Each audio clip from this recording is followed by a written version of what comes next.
शिरोदिनि वासिनि विष्णुविलासिनि जिष्णुनुते भगवति हेशिति कण्ठकुटुम्बिनि भूरि कुटुम्बिनि भूरि कृते जय जय हे Mahishasuramardini रम्यकपर्दिनि शैलसुते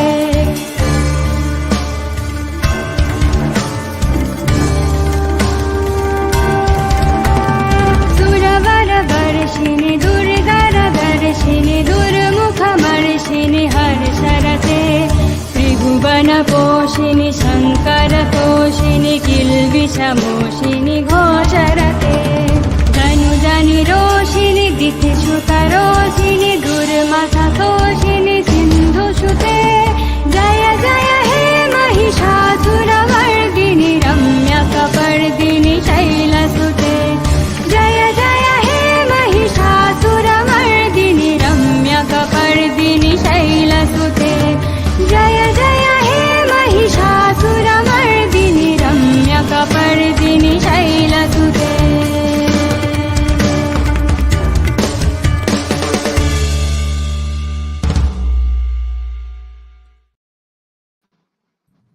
Hi guys, thank you for joining the live stream. And today we have with us Professor Christoph Leiselot and Professor Audrey Trashcan. Welcome to both of you.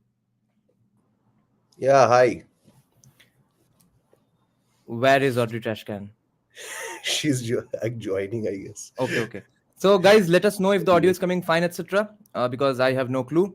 So thanks guys everyone for joining. And today we must first wish a very happy 110th happy birthday to Mr. Shri late Jyoti Basu.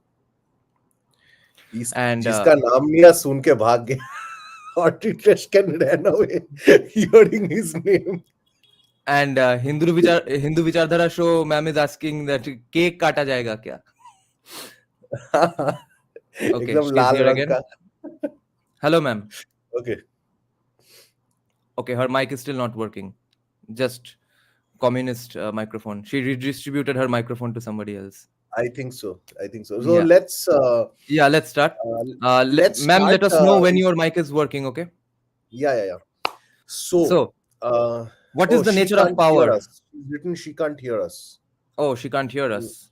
Why can't she hear us? She'll just have to rejoin multiple times. Yeah, tell her. Okay. So let us begin. She can join us a bit later. So what is the nature of power? Why was Jyoti Basu so powerful? What made him powerful?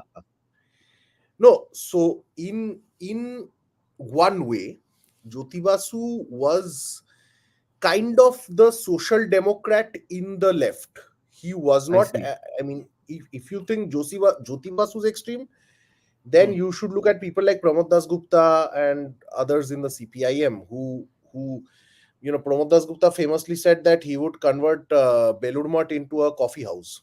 Okay, right. So these people were like rabid Hindu haters. Jyoti Babu was more like, if you don't listen to me, I'll kill you. That kind of a person. So he wasn't always, and his lifestyle was not at all like the typical communist leaders. Yes, so he did not have that. He didn't even try to fake asceticism. No, he didn't even do all that, and he was, he was mostly the face. But if you think he's just an inept face, like the, some people are, like maybe one name comes to mind, like the Odisha CM was, okay. It's not like that. He was very much involved in the administrative aspects of the state. Okay. Party, he had Anil Vishwas and others to, kind of deal with the issues. But for the administration, and to be honest, he ran the administration in a very clever manner. Basically, he kept the administrators happy. Police and bureaucrats, he kept them very happy. He gave them lots of perks. And unsurprisingly, in West Bengal, most of the top bureaucrats and policemen were from upper caste Bengali Bhadralok background. So, I mean, the intelligentsia of the state was happy in that sense, the administrative intelligentsia. But Buddha Babu did something else. Buddha Babu kept the artist intelligentsia happier. These people then flipped over and went to Mamata Banerjee later in 2008. I have a question But here. How much was he close to the artist intelligence here? Wasn't he also from that era when all the communists also hated they were kind of anti-intellectual at that point, and in fact Buddhadeva Bhattacharya was more close to them. yeah, precisely. So that's what I was saying. Like Jyoti Basu was closer to more of the administrative intelligentsia rather than Hmm. Yeah. um, this one. Rather, Buddha Babu was not that good with the administration. In fact, Hmm. Buddha Babu could not really run the administration that well, according Yeah. to some people that I've heard, some senior Right. journalists and all. Hmm. Rather, Jyoti Basu, he knew how to keep them happy. He gave all the top bureaucrats houses in Salt Lake. He gave them, nice posting, cushy posting. He gave them the best possible perks. Sometimes land. Sometimes he would uh, give. He himself had a very lavish lifestyle, and exactly. সংস্কৃতি সংস্কৃতি বুদ্ধ বোঝে exactly what Hmm. Buddhadeva Bhattacharya archives has said. Yeah. Precisely what Jyoti Basu was defined. Jyoti Basu ran a very Stalinist kind of regime, not as Stalinist as you would expect from somebody like Pramod Dasgupta, but still nonetheless very Stalin-like in his approach, Hmm. Hmm. or Mao-like in his approach, because Mao also did those things now where he would swim across the Yangtze River and he would do all kinds of these shows, cultural revolution, karenge, ye Yeah. karenge, wo karenge, Yeah. those things. But he certainly had the bureaucracy in the palm of his hand, which Hmm. Buddha Babu failed miserably in doing, Hmm. and Hmm. we know the result. Yeah. And So, in that sense, he was power incarnate in that sense. Yeah. right. And what made his government stable? Just killing people? Why can't others kill people as well?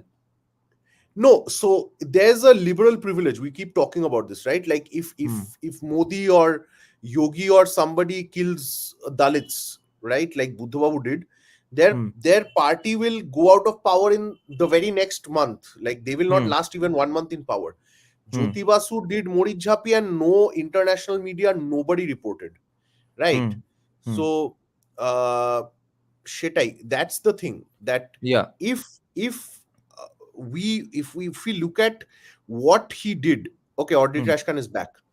If we look at what Jyoti Babu did with Hmm. his with Morit Jhapi, Shaibari, and this one Bijon Shetu, Hmm. then other instances of violence that he did in '93, he killed all those Congress. By when I say by he killed, it means that he gave the administration a free hand to kill people, right? Hmm. But and silence his opposition. So Hmm. by that sense, that nobody protested, nobody, no national media, no state media. Yeah. State media फिर भी 2% maybe protest करता था, but national media and Yeah. international media completely ignored it.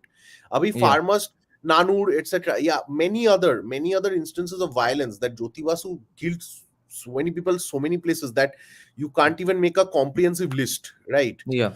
So if we take it from that yes, he had an international support system that Modi or Yogi and other Hindu leaders do not seem to enjoy ever. Hmm.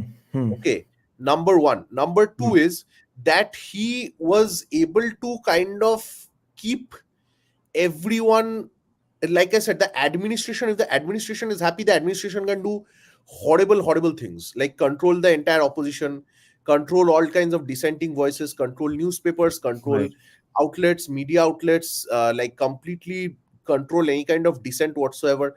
So Hmm. if you can have the administration in the palm of your hand, Hmm. which Mamata Banerjee also does, and I'm not saying that Yeah. she's the same as him, but Hmm. both of them are very good at keeping the administration happy in Hmm. their own weird ways. Okay. Hmm. Now, Yeah. administrator, once a senior administrator had told me and another Hmm. friend of mine Hmm. that you know what this one, yeah, only Bortoman used to write. So if so we asked an administrator that what kind of ideology do you think that administrators have, and they Hmm. said one ideology only, that is money and power. Hmm. So he said, in short, administrators are basically, bureaucrats are basically prostitutes. Hmm. A bureaucrat told us this. Hmm. Okay. Hmm. So, and he's not entirely wrong. The more time passes, I see that bureaucrats listen only to, they work only for power and money mostly. And Basu knew how to supply bureaucrats with these kind of power and the perks that they need from time to Hmm. time. Hmm. And work earlier, na, then the whole state will listen. Now Modi, look at where Modi fails. Modi tries to reform the IPS. Modi tries to do lateral entry into IPS. Yeah, there's this caste of IPS. Okay, You mean you have IAS, right? the IAS, IPS, वगैरह पूरा Hmm. IFS, the whole lobby, right? So the Hmm. bureaucrats of this country, they are used to getting tons of perks. That's why they love Congress, right? You will see in most electoral votes, they will love those traditional parties, Congress, CPM, these kind of parties. Yeah. Why? Everything free plus salary, Yeah, plus pension. तुमको तो हाथ ही नहीं देना पड़ता है ना, तुम्हारा salary वैसे भी 7th पे कमीशन ऐसे DFE है, ऐसे लाखों रुपया है in every Hmm. month. On top Yeah. of that, you don't even have to touch your actual salary, right? Yeah. So so that's the thing, that Basu knew how to control the administration. That seems to be the key. Modi should have just see, the problem is when you over reform everything, na, you Hmm. get screwed.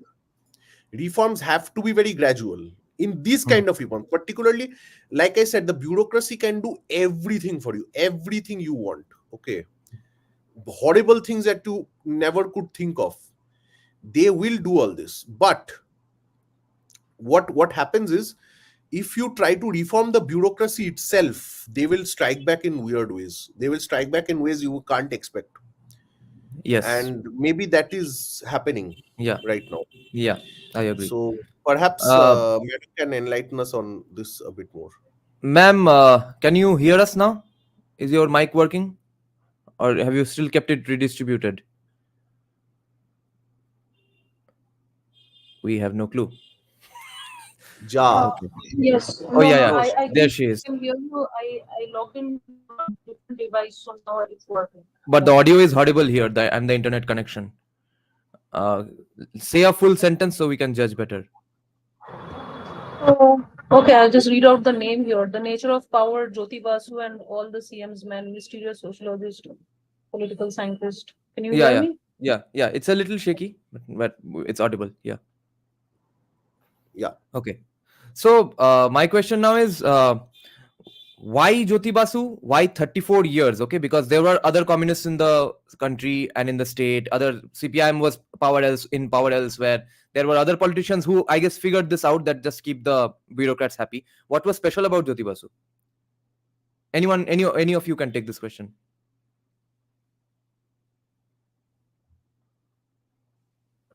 I would rather Christoph Leiselot weighs in on this before Hmm. I say. Okay. Yeah. Okay. Sorry, let's redistribute the views. Yeah. So okay, why Jyoti Basu? So like I said, firstly, at the face and everything, that's all good. That kind of lifestyle, the Bhadralok epitome lifestyle that he led, uh, being from a Kayesto family, like really privileged family. He was a barrister. He went to England. He had all the credentials that you need to be a Bengali Bhadralok elite in society. So not your typical what you expect from the Communist Party. So I look into all this, right? The mannerisms, the whatever the symbolism of a person, right? So he had everything. Plus Siddhartha Shankar Rai, he like who was right, who was the CM before him. Uh, Siddhartha Shankar Rai essentially was another person like that, like a conservative Bengali, very like a very high elite class gentleman, right? Very high status person. Yes. So so Jyoti Babu kind of embodied that thing, which Buddha Babu and others could not. Like Siddhartha Shankar Rai's elitism was matched only by Jyoti Basu's. Okay, so in a way, that Bhadralok elitism, that allows you to get away. Yeah, so that allows you to get away with the horrible things that you see. There's a very interesting thing here. His administration did the bloody work for him, but he himself, carefully distanced himself. You know that he's ordering it. Otherwise, the administration and the police would not be doing what they're doing. But he was very careful to distance himself in different ways from that blood and gore. He did that effectively, because Yeah.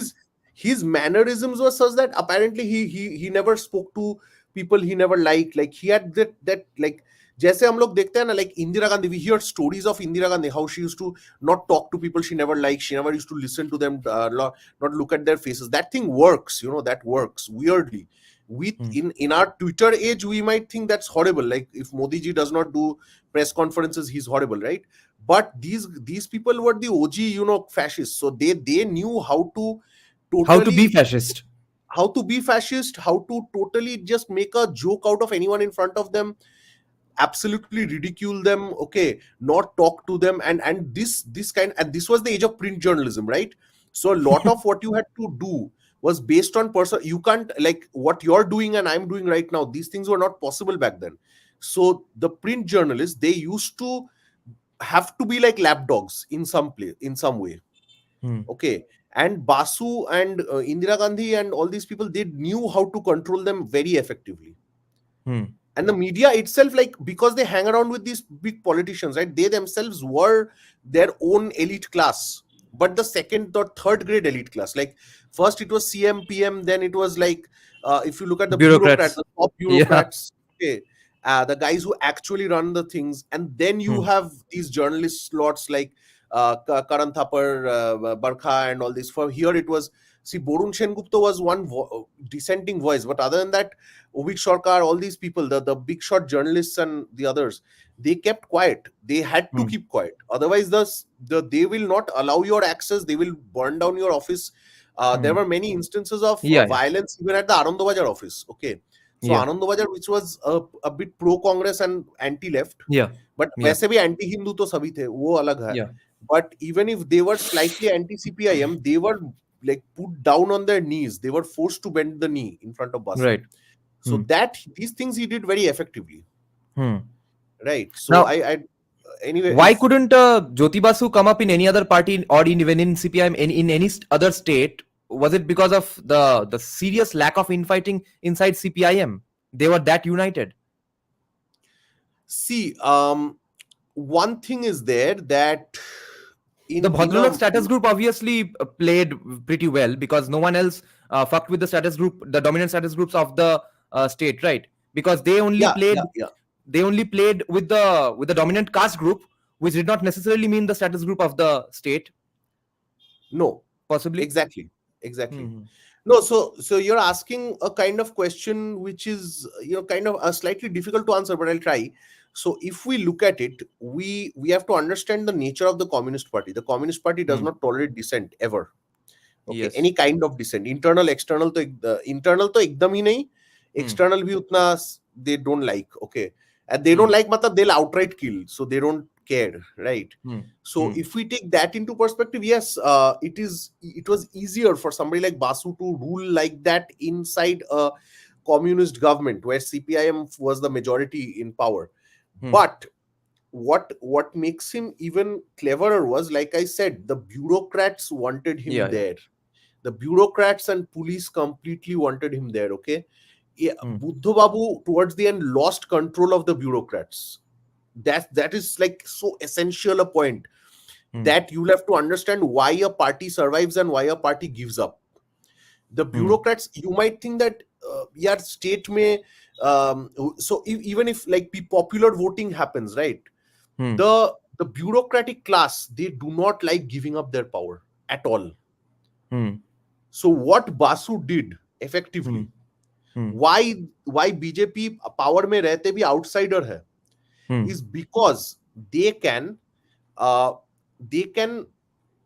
you know, they can control the Congress and the CPIM. They are very good at controlling these bureaucrats because they created most of these bureaucrats, right? इन्होंने इनका career बनाया है. That's why they can control many of them. And the bureaucratic class is like a caste. You can't enter so easily. You have to do that UPSC thing, फिर इनके पैर दबाओ, उनको तेल लगाओ, फिर you get something, जैसे judiciary. And this is a very closed caste. Okay.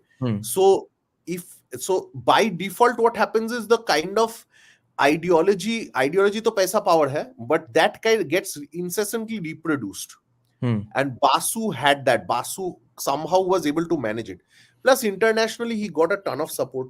And not just Yeah. that, if you think about it, what happened was one thing a senior journalist used to, that I'm very close to, he Hmm. told me was, uh yeah.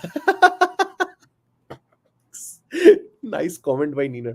Anyway, he this one the journalist told me one thing, that without this one without the police and Hmm. power, nobody can rule for very long.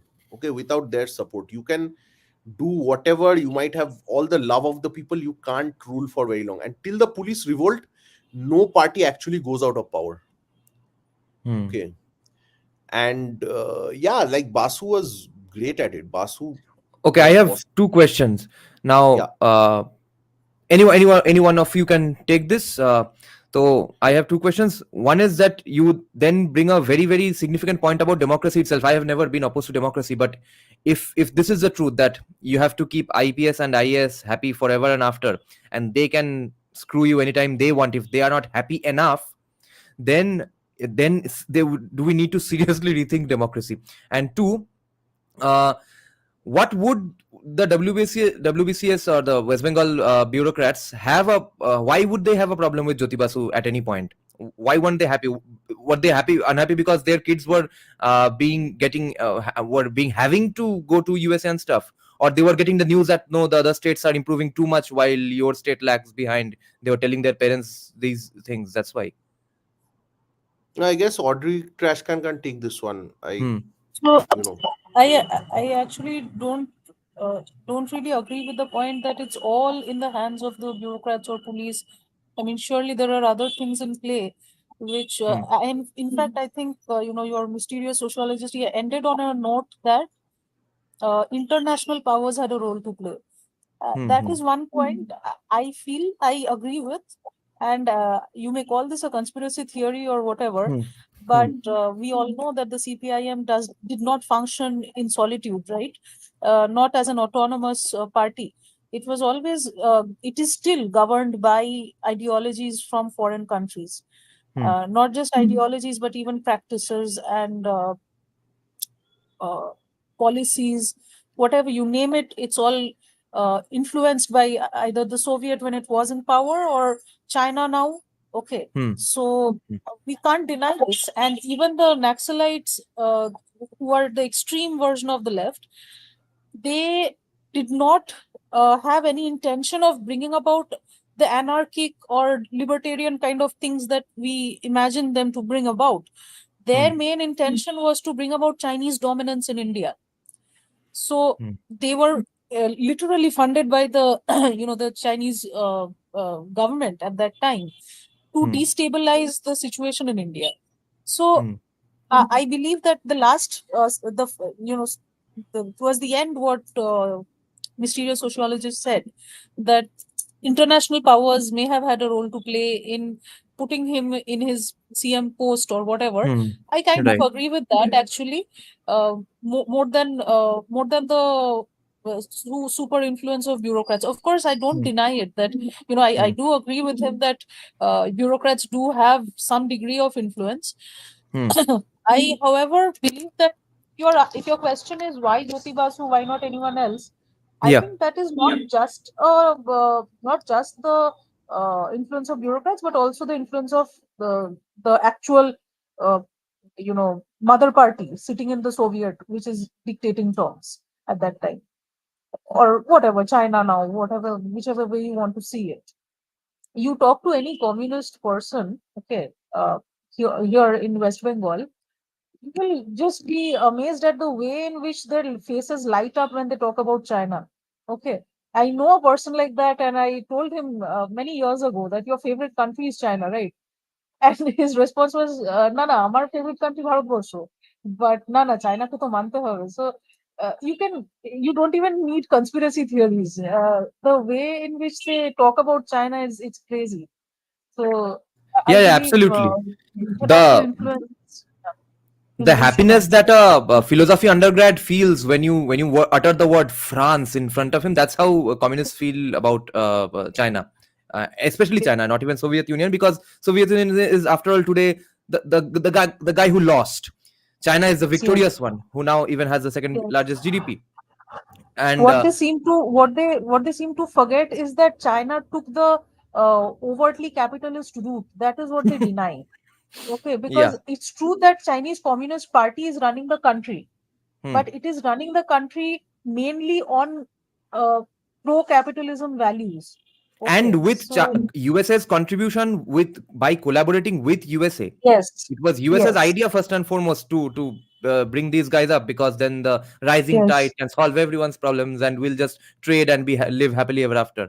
That was right, why, because that was why China progressed, not because of their own ideas. It didn't pop out in their brains, out of their brains. So, right. so ma'am, what can you tell us about the nature of power of Jyoti Basu in terms of keeping the newspapers in line? Because one thing I'm wondering is, because that Bortoman always opposed CPIM vehemently. Were they sort of the safety valve, or Bortoman had some bigger daddy to protect them? Cannot give you an honest answer to this because I Hmm. don't know enough to Hmm. comment on this. But Hmm. it, it it it has come into my notice that usually people who have had the courage to speak out against CPIM and still not die Hmm. accidentally Hmm. uh, must have some degree of power backing them, which Hmm. is why they become untouchable. Hmm. But I have also come across ordinary, not ordinary, extraordinary people from ordinary backgrounds Hmm. who uh, who also had the courage to speak out against CPIM. So I think the 2 points you mentioned, I think Hmm. both are true.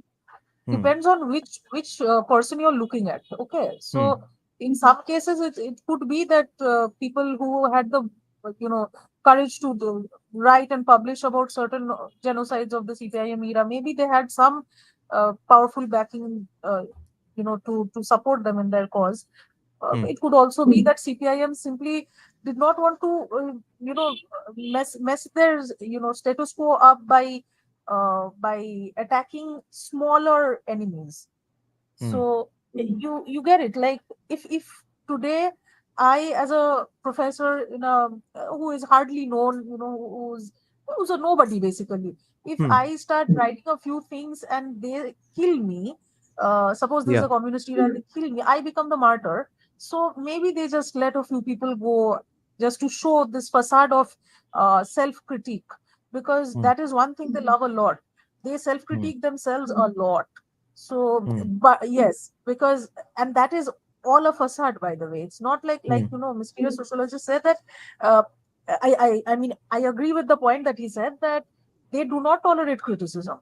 They actually, in reality, do not tolerate criticism, but they Hmm. love to keep up a facade of being very open-minded to constructive criticism, Hmm. which is why you will find that I will later on send you the name of the book. I think it's by Moitri Bhattacharya.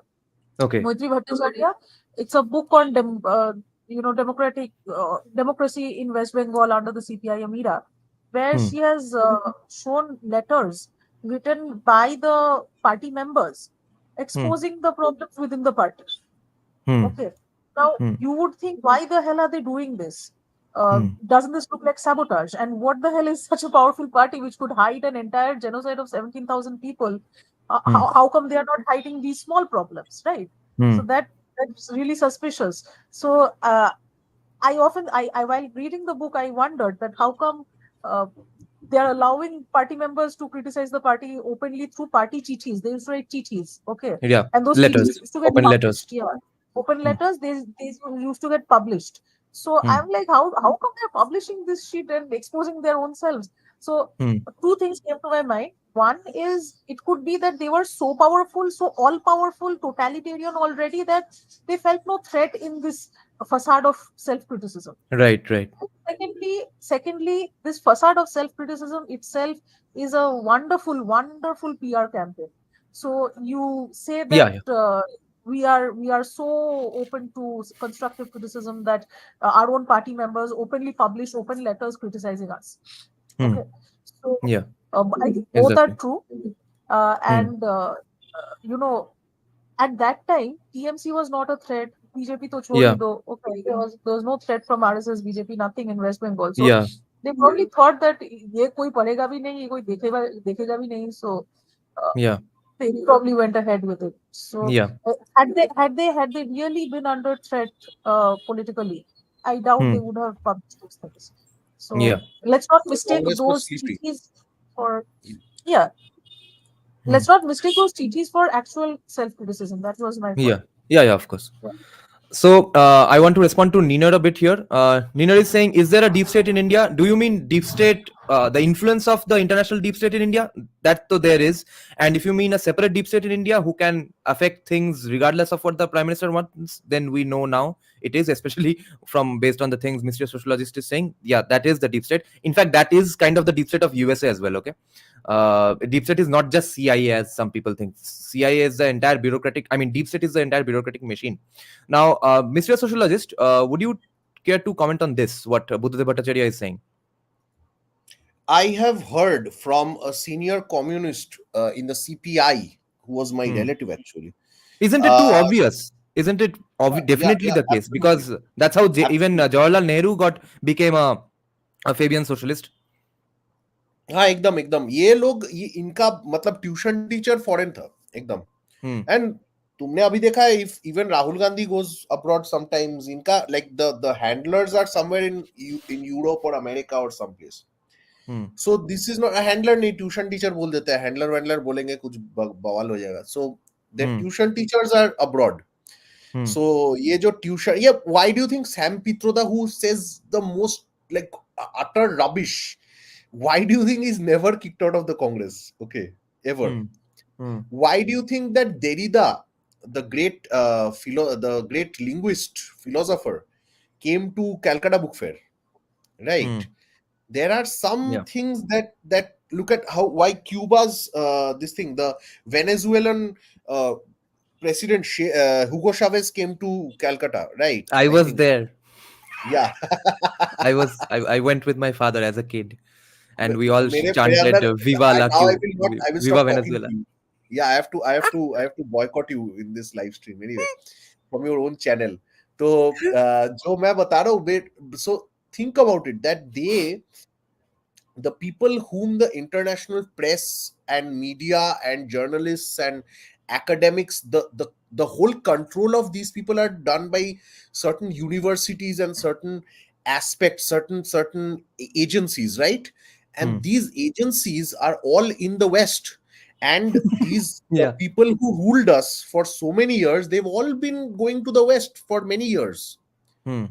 right? So Hmm. this part, this neo-colonialism that Yeah. was there, that still Hmm. is there very much, ये Hmm. समझना पड़ेगा. And I would request you guys to watch this series. It's not on India, but it's Hmm. on the Vietnam War. It's Okay. called The Sympathizer. It's on Geo Okay. Cinema. Okay. Okay. I would request you all to watch it. Okay. Hmm. It's a brilliant depiction of how what Niner is asking, that thing, how it works. Hmm. Okay. Acha, ebar now When let's is this get story from? 1984. Oh This is from fuck. 1984. Okay. So see what's happening here. Very Hmm. interesting. Anandabazar was against the Communist Party, CPIM, right? Right. Now see what happens to Anandabazar. Because they are against the Communist Party. See what happens to them. Hmm. Okay. ये trade union, this is the what I से ना, ये लोग गुंडा, ये लोग ये देखो, ये है वो पत्थरबाज चाचा है ना, इनका कोई रिलेटिव होगा, ये पेल्टिंग, ये पत्थरबाजी कर रहे हैं एबीपी पे, ठीक है. Hmm.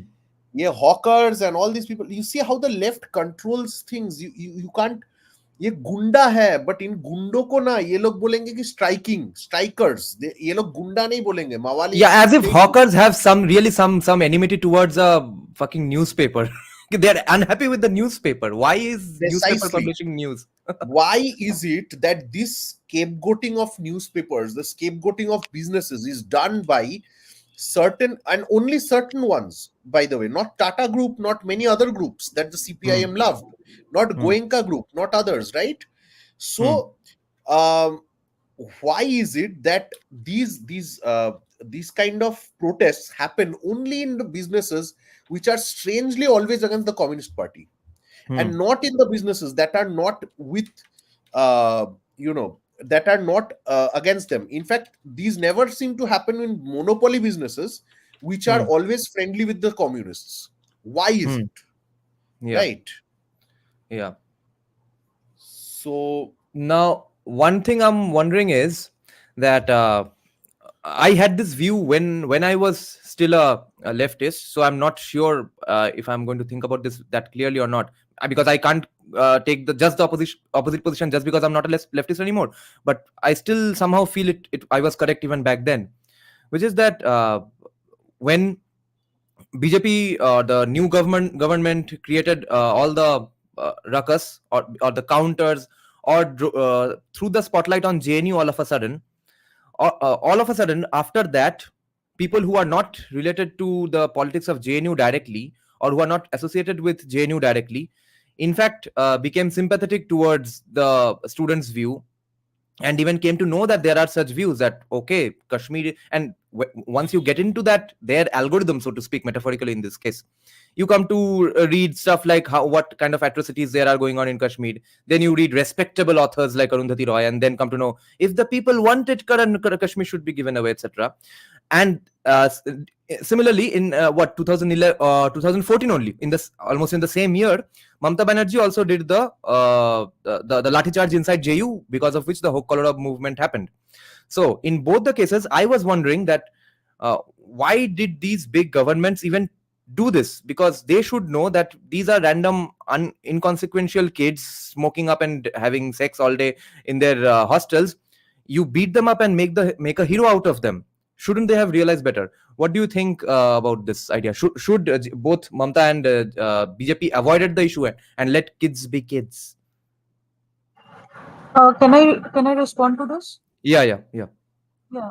So I think the issue at JU and the issue at JNU were not exactly the same. The Hokolorov issue was, I think some people they had hit out the VC overnight, as far as I remember. Yeah. And then some goons with wearing white shirt, I mean, famously wearing Genji or whatever, white Hmm. Genji, they came and beat up the girls and boys, whatever. Yeah. Uh, I do not recall a similar degree of extreme violence happening in JNU. I Yeah. mean, I had friends in JU who said that, friends as in whatever, acquaintances from JU, who said that they picked up flower pots and stuff like that and, smashed it on people's heads and all that. Yeah. So that's what happened in JU under Yeah. this regime. Yeah. And they even kicked girls in their genitals, things like Yeah. that. Yeah. This Yeah. is the claim made by JU students. Yeah. Yeah. So I don't I know it remember such. happened. Yes. So I don't remember such things happening in JNU. So the degree of violence to begin with was highly dissimilar. There was Yeah. a big difference of degree of Hmm. violence. Hmm. Uh, Secondly, as far as I recall, this JU Gherao, I don't remember why they Gherao the VC. I don't They get remember out the the VC issue. because the VC was not acting upon a molestation accusation, which actually turned out to be false 2 3 years later. Ah, okay. So, well, what a fucking joke. Anyway, um, Yeah. I really, I mean, when Hokoloro was happening, at first I was bloody disgusted with these stupid Hokoloro people because I was Hmm. like, what the hell are they doing? Uh, when they're sitting in their campus at 2 in the morning. Because one Hmm. of my acquaintances back then, she said, "Hey, আমরা দুটো অবধি বসেছিলাম, we're sitting there at till 2 in the morning," and I'm like, what the fuck? Why? What Hmm. were your fucking parents doing letting you sit there at 2 in the morning? Protesting Okay, the when molestation. yeah, but I didn't know about the details. Okay. Well, Okay. as we know, it turned out to be untrue Yeah. also. I mean, where do Yeah. we even go with this stupidity? Anyway, so Hmm. at first I got very disgusted and annoyed, and as it is, I Yeah. Yeah. never like this stupid, loud, activisty type of people. Hmm. But anyway, but then later on, I saw some videos of the girls Hmm. getting beaten up and boys getting Hmm. beaten up. That really raised my sympathy a little bit. Yeah. And then later on, I saw that the whole color of Michil that happened, 1 lakh people gathering. it had a large degree of Naxalite influence. That's what I came to know from various Facebook posts which were criticizing the whole color of thing, because they were saying that this is no longer about justice. This has become about anti-TMC politics. So there were people who were criticizing the political aspect of it. Yeah, So I thought, actually I was in that 1 lakh michil or procession itself. So in the end, actually what happened was, the plan was to go up till the governor's office or the house and submit sort of a request and stuff. So obviously the police stopped at us at the Mayo Road, and 1 or 2 representatives went there, and that's when the Naxalites in the movement came out. Okay, that's when their faces popped up, because they were pissed off as fuck, because they were expecting us to do some real visually photogenic shit in front of the governor's office, which we did not, because most of the people in the procession were nice middle class, who the future Exactly. potential bhalo kakus of CPIM. Okay, they were not the Yeah, yeah. real meat eaters and stuff, the raw meat Yeah, eaters so in CPM. So this the thing you just described, that is what I read in a Facebook post. Okay, that somebody criticizing the Michil said that, oh, so this has just become a rise of CPM, rise of Naxalism, and it's painful to hear negatives on Jyoti Basu. Our No, ancestors for were a different reason. okay. Yeah, Okay. Anyway, it's so PTSD for him. okay. So where was I? So yes, when I read that Facebook post and a few others that criticized the Michil for being pro CPN political more than justice oriented, then Yeah, again I got a bit disillusioned with the whole thing. And now that you tell me that the whole thing was based on stupid lie, I don't even know what to feel about it.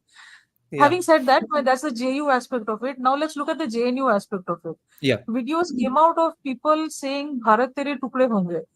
Not for the first time, right? Okay. And then other videos which came out, I think but there were claims that some videos were doctored. So, But that was just there, another there day in were JNU, videos right? yes, but Bharat tere tukde honge, even if that is just another day in JNU, that needs to be crushed, I How? believe. How did they crush it? So, so How they do you haven't. crush They narrative haven't. without They have without not. narratives? They have not. They have not crushed it. They have not crushed it. Right. That is my Unsuccessful. criticism here. Yeah. Okay. And secondly, Afzal hum sharminda hai, tere qatil zinda hai. Yeah. Okay, if that is also just another Tuesday in JNU, that Yeah. too needs to be crushed, because let's face it, this Again, is they a did not. They in fact magnified the problem and popularized those heroes who were saying those things. I've been hearing that statement about Afzal since I was in class 8 or 9. Right, exactly. But again, the degree of violence that was inflicted on the people who said such things and joined in the Narabazi, it was nowhere comparable to the degree Yeah, of that was violence not comparable. of Yes, the yes. stupid students of JU who Yes. were protesting over a fake molestation case. I Yeah. mean, what a Yes. I still can't get over how ridiculous this is.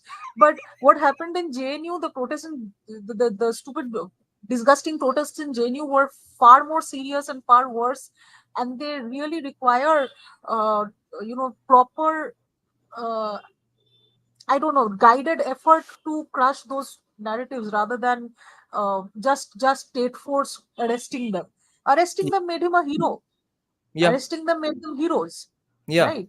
So made them pseudo martyrs without even dying. Yes. So, Yes. yes.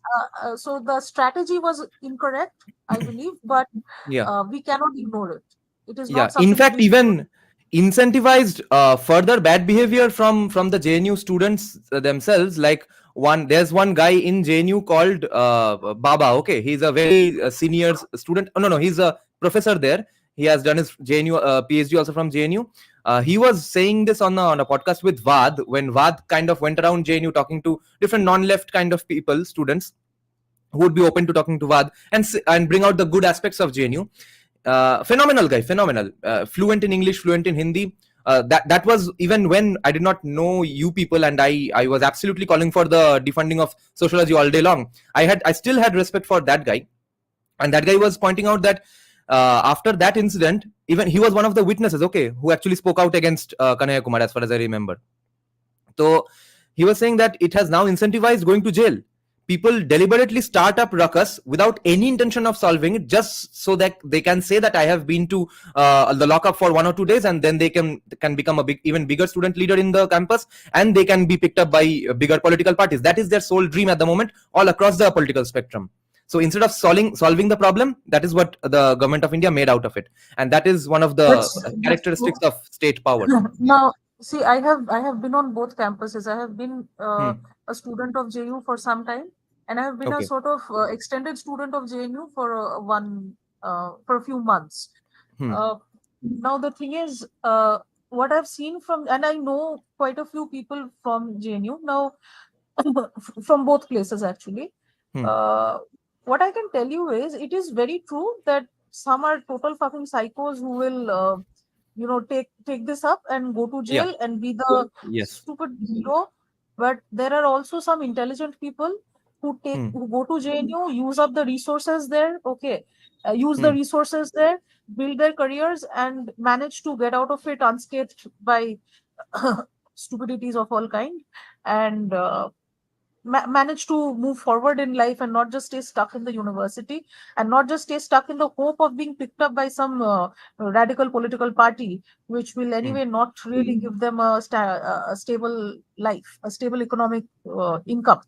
Okay, Hmm. so I have it really comes down to how stupid you're willing to be, because Hmm. Hmm. even the people who are going to jail as a Hmm. incentive, who think going to jail has become an incentive and therefore they go to jail, Hmm. those people are also not completely stupid, because they are Hmm. not going to jail because they think they're bringing kranti or something. Okay, they are Hmm. Hmm. going to jail because they want to be recruited. Yeah. Yeah. Okay, so Hmm. for them it is also another kind of an economic motive. Okay, Yeah. Yeah. but Yeah. I feel that, you know I feel that there is some element of personal choice as well, because I've seen normal people in JNU as well, very Hmm. few. Okay, Hmm. because I've not been there for a very long time.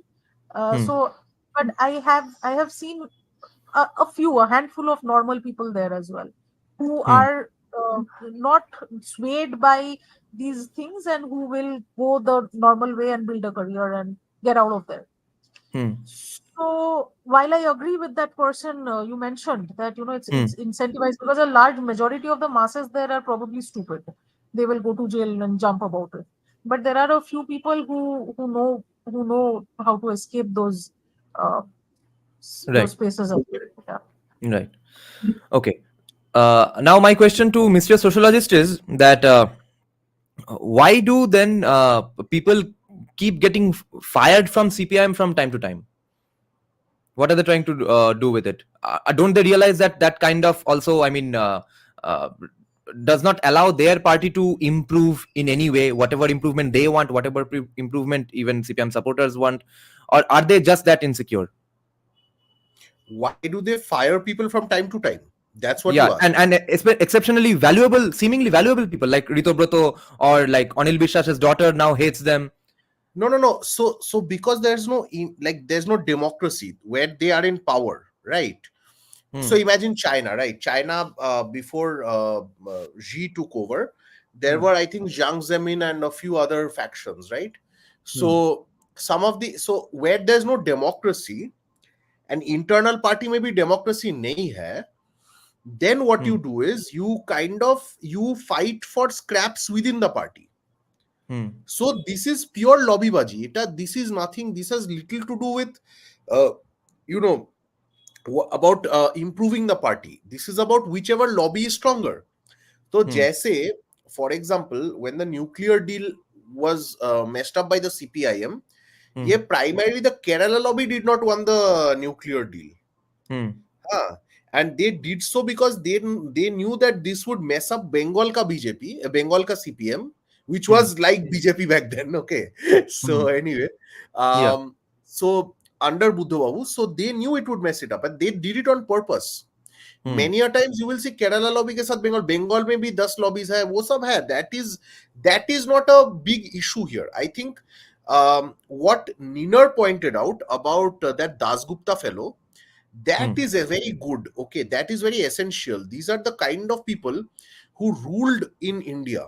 Okay, these are the kind of bureaucrats who were. So what I wanted you to highlight was, there was a second paragraph where somebody says, what do you think about democracy? And he says bourgeois nonsense. Okay, if you highlight that one line, और फिर उसके नीचे देखो, ये थोड़ा ऊपर जाओ article के. हाँ, see, look at this part. All I was a question of whether I believed in democracy. I tentatively suggested I did, but hardly got the word yes off my lips when he thundered on about what a bourgeois sham it all was. Okay. Now, who is this conversation happening between? Two upper caste people, most in one of the most privileged colleges in the history of this country. Okay, St. Stephen's. So this just so, and look at it. Look at what's happening. Shekhar Dasgupta, right? He's a Bodhi. He's privileged enough to go to St. Stephen's, and I think this is written by Manishankar Iyer, I think. Yeah. Right. So look at the level of privilege, and these people are attending one of the most elite universities, elite colleges in this country. People like Shashi Tharoor and all belong there, right? This is the most selective, this is the most, what can I say, the most elite, like this is India's Harvard, if I can call it that, right? St. Stephen's has created the most numbers of bureaucrats, if I know properly. Yes, baby, अभी line पे आओ, ये caste privilege का बात हो रहा है, ठीक है? चेप बात, आ जाओ line पे. So you have people who do not believe in democracy, right? So here's the thing.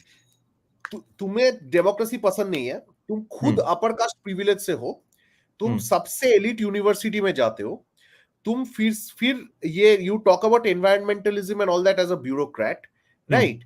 तो यही है ना, ये this is how the Niner was asking about certain kind of state in India. This is how these people, this is where the caste angle comes in also. और ठीक है, cast के बाद छोड़ देता है, that we have discussed at length in other places. So I think Bhupendra had asked me a question specifically. I think I'll just answer that briefly and then move on. What was the question? Bhupendra had asked about Modi. He said ask MS about something Modi did or something. I don't remember exactly. MS, can you shed red light on Modi, how Modi succeeded radical economic reforms despite Indian deep state? Bhupendra, this is Bhupendra, the Bhupendra Mondal only, right? I don't know. Anyway, so if I have to be very honest, I don't think Modi really, went against the Indian deep state as much as you guys think he did. Okay. जो deep state मतलब हम bureaucracy के बात ही कर रहे हैं ना. So the top bureaucrats, right? So look at who founded the Aadhaar thing. Nandan Nilekani, right? Now he was contesting from a Congress ticket. And right after the election when Modi won, he suddenly met Modi. Modi met him on an emergency purpose, right? Emergency, ekdam mane pura met him very fast, and he implemented Aadhaar very swiftly and fast, right? So what do you think the deep state really wants? They want tabs on everyone, doing everything and whatever, right? So what better way to keep track of every citizen using their all their bodily characteristics like fingerprint, retina scan and everything, and then creating a whole database about it, and then also linking every facility, your SIM card se leke bank ka account, everything is linked to that. So literally the government can bring you up at any time, and Modi is the biggest person to implement this. So dekh liya bacche kya hai. Anyway, okay, so now we'll get to the individuals. Okay, before that, Niner is asking, Sanjay Dixit is also a bureaucrat, wonder how he is in deep state. First of all, we can never be sure. Second of all, there's always the thirst to be the heterodox, right? With in terms of, let's say, Rene Girard, the negation of mimesis. Okay, that's the phase Sanjay Dixit is in, because he dislikes the bureaucracy. He dislikes so many bureaucrats. He has had problems with so many bureaucrats. He knows exactly what's the problem. But remember that we are all the day mostly signaling things and in terms of our desire. And he is signaling and he is desiring that he be looked upon as the guy who is different from everybody, but all his views are still in relation to the bureaucracy only. Now, we have discussed Jyoti Basu. Now let's get back to get to his people who kept him in power. Firstly, Anil Biswas. What did he do? I'll take this one. Anil Biswas. I'm a huge fan of Anil Biswas, by the way. Anil Biswas is the model to follow if BJP wants to implement actual structural change. Okay, I love this guy. So what did he do? He came. He made ऐसे तो CPIM cadres. What he did was, this senior journalist who knows a lot about CPIM because he worked during the CPIM era mainly. So Anil Biswas used to give the full-time cadres, इनके जो बीवी थे, he gave them all jobs, okay, as school teachers, right? So what does that do? That gives you a nice complete एकदम okay. So give them एकदम क्या बोले, economic stability with taxpayers' money, right? So एकदम so then the husbands can do full day activism for the party, right? And these are all bhalo kakus, many of them.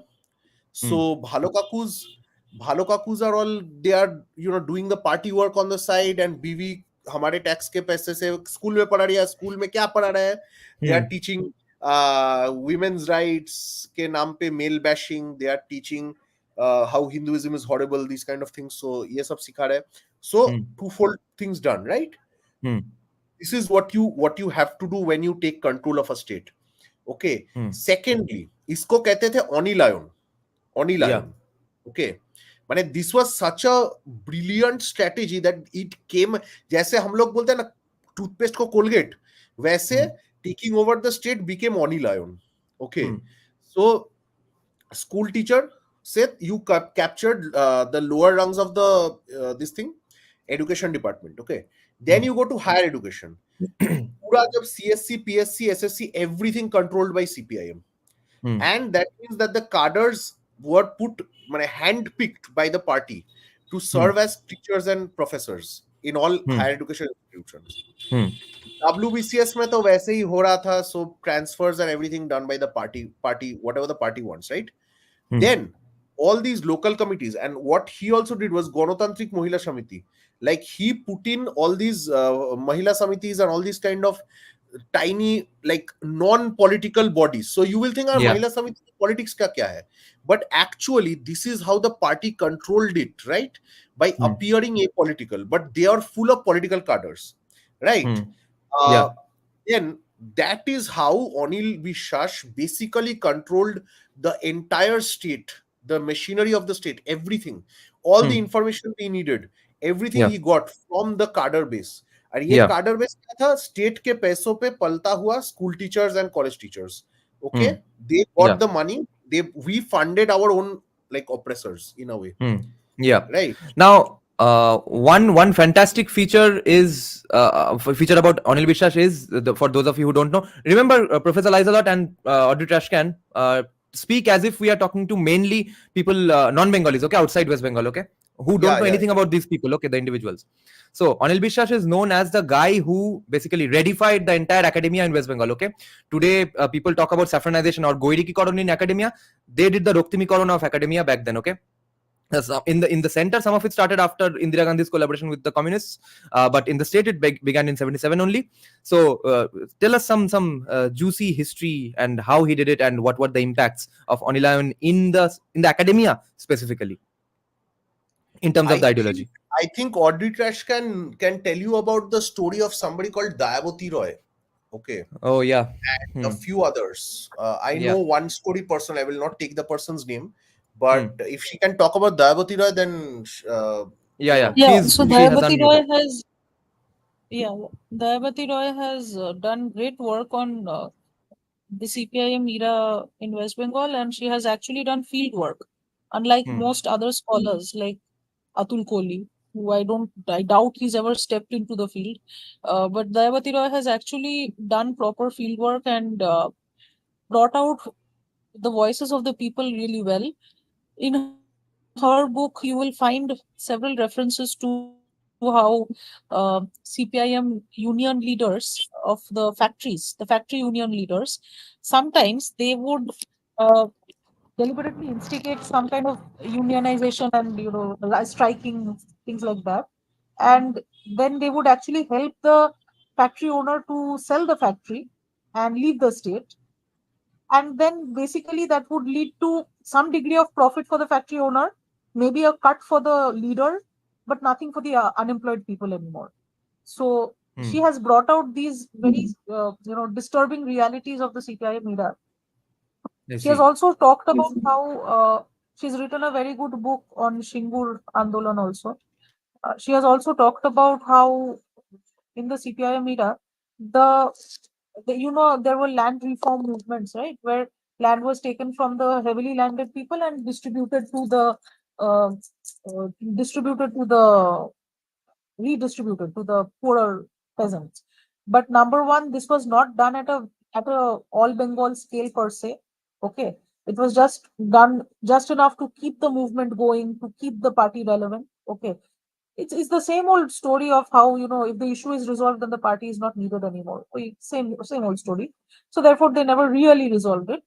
But what Doyabati Roy has actually pointed out is that uh, there are cases in which they actually did not redistribute land or did not do Operation Barga in some cases of the landlords, in which the landlords allied with the party.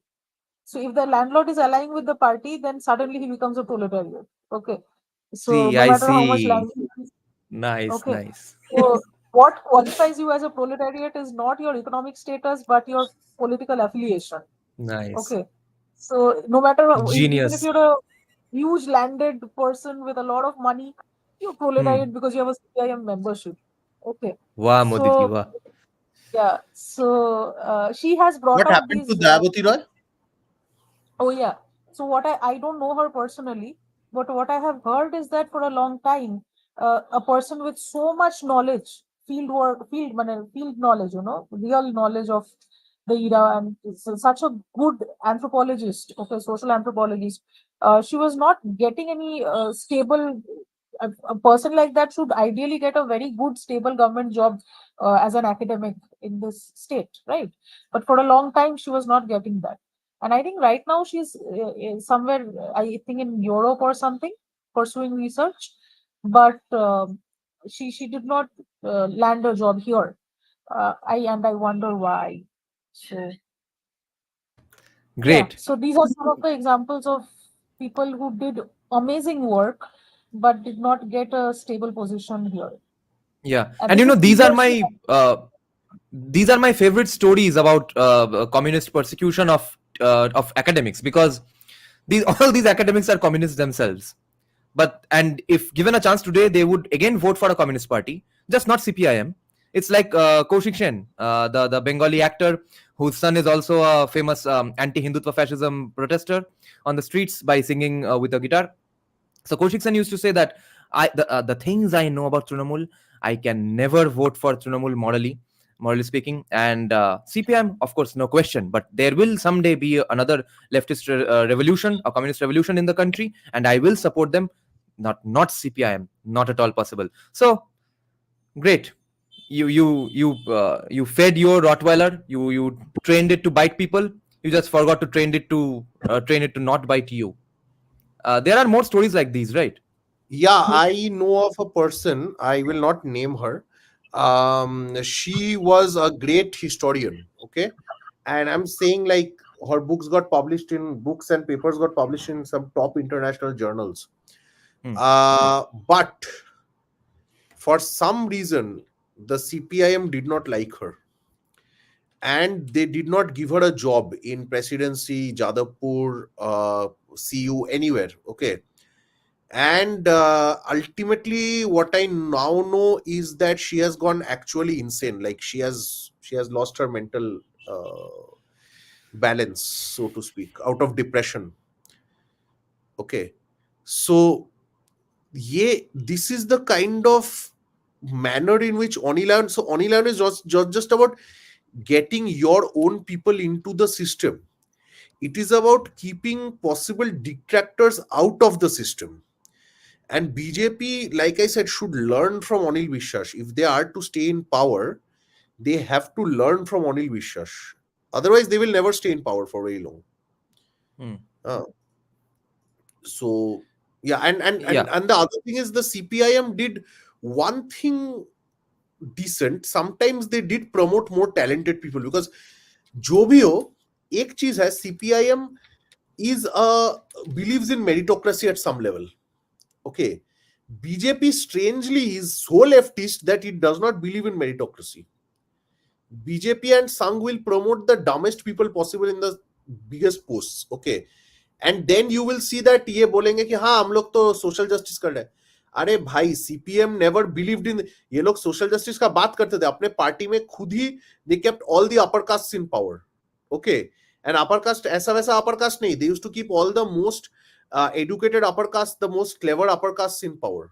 Okay, because they knew that inside the party and even our cadres, they have to be efficient and clever and more. Upper caste matlab clever nahi. Upper caste matlab those who are privileged, right? So those who get the best education, best possible, and this can even be dominant caste who are not necessarily Brahmin, right?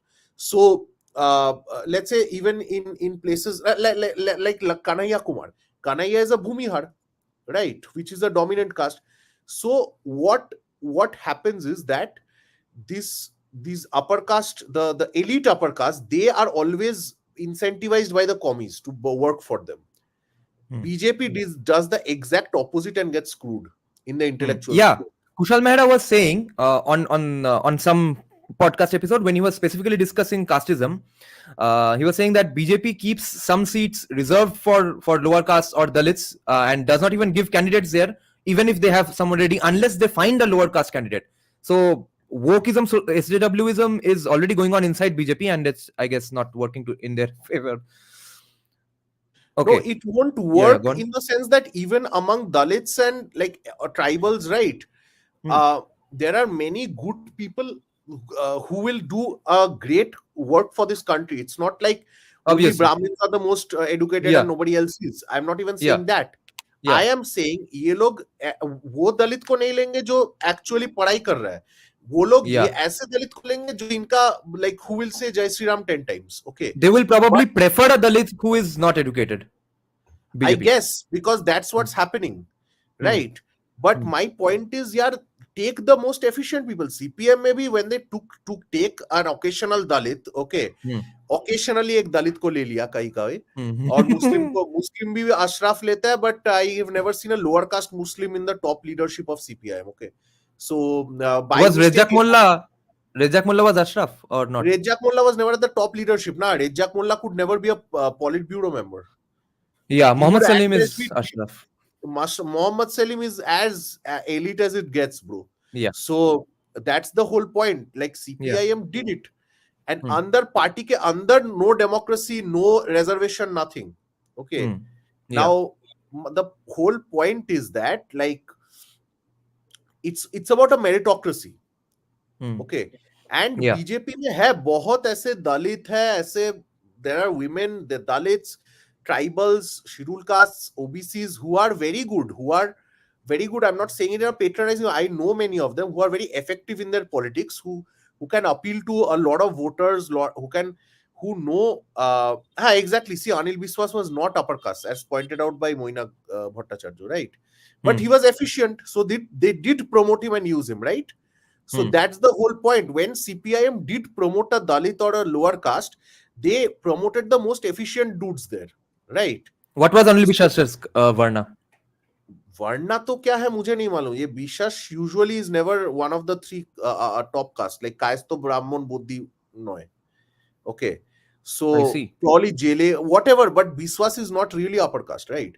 So that's the whole other point. Even when they did occasionally promote a Dalit candidate or Dalit leader, they would not promote for the sake of promotion. They would promote a dude based on their ability inside the party. I see. I see. I've never seen non-elite Vishwas though. I mean, anyone with a Bengali Vishwas surname seems to be pretty elite, pretty well educated, goes to the best school. There are many.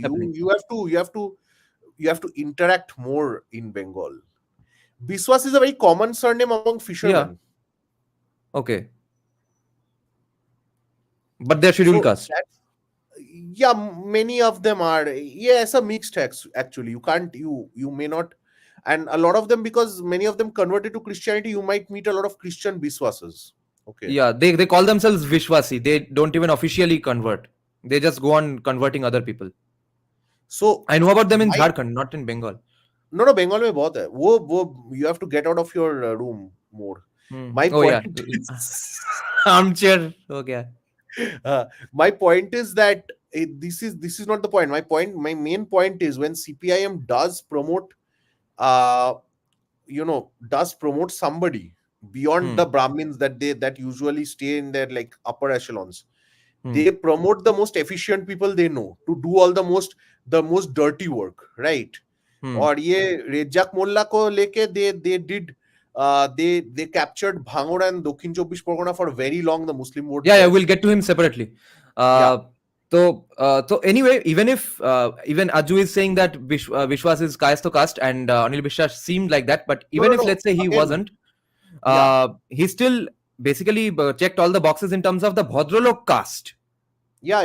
He read the same things, had the same tastes, wore the same clothes. Bhadralok was actually, you could find many like other lower Shudra castes, the Asat Shudra castes in Bhadralok. वो बात नहीं था. Typically, what Bhadralok meant was, you have a basic graduation, okay, or like I'm talking about a time when graduation was rare, okay. Yeah.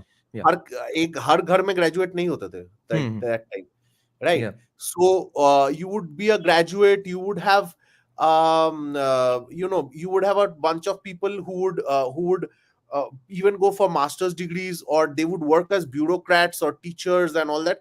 So ये जो qualifications थे, these usually consisted of the Bhadraloks, okay. And the Bhadralok में, of course, Anil Biswas was a Bhadralok. Yeah. So he was not एकदम like क्या बोले मैं, he was not a very poor or एकेबारे माने downtrodden person in that sense, basically. Yeah, see, even he's saying that Bishwas is general in his district. So I might be right about Anil Biswas. See, it is very situational. Like Shaha, you will get SC and general category, right? So But Biswas they are is the Bangal Shah versus Ghoti Shah. All Ghoti Shahs are SC. Problem ये है ना, caste is usually very localized. So even if your surname might be something in one caste, your surname, the same surname might have 3 different castes. Okay, I have seen it myself. Yeah. So ये you surname से caste नहीं होता है, but typically you will not find a Biswas as a Kayastha Buddhi Brahman. Okay, Brahman तो है ही नहीं. Yeah. So I'm not sure if Anil Biswas was we're specifically we're getting derailed as usual. So with caste, because ये अलग ही level का topic है. But my point was that CPIM, when they give a Dalit a chance, they ensure he is like a cutthroat guy who will do whatever it takes for the party to succeed. Okay. Yeah. He will not promote for the sake of promoting. So Anil Biswas ने जो काम किया था, because of that, CPIM is still reaping rewards. There are thousands and thousands of school teachers and college teachers right now in West Bengal who owe their whole family's livelihood to CPIM. Yes. And and you wonder why people are commies here ideologically. That's why. Yeah. Okay, because the party gave Ninar kya joke mar raha hai bhai. So the party gave a lot of power and privilege to these families, hundreds of families, right? So what do you expect them to do except vote for CPIM, vote for left, right? And that's what Anil Biswas ensured. Right. Yeah. Now, next person is Shushanto Ghosh. Hey, take out a picture of his great this thing na house. Wait. So first tell the people outside West Bengal who is Shushanto Ghosh.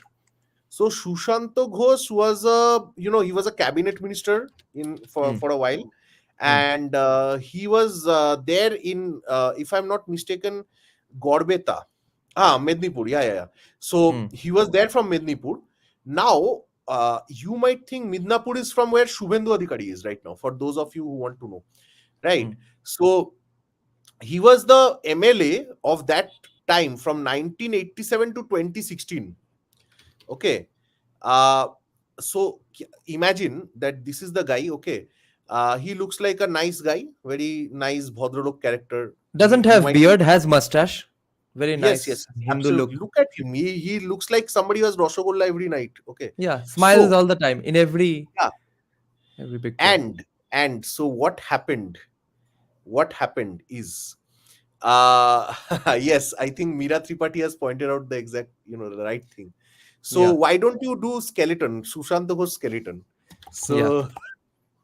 So what happened one fine days, I think that they discovered ये ये हुआ था.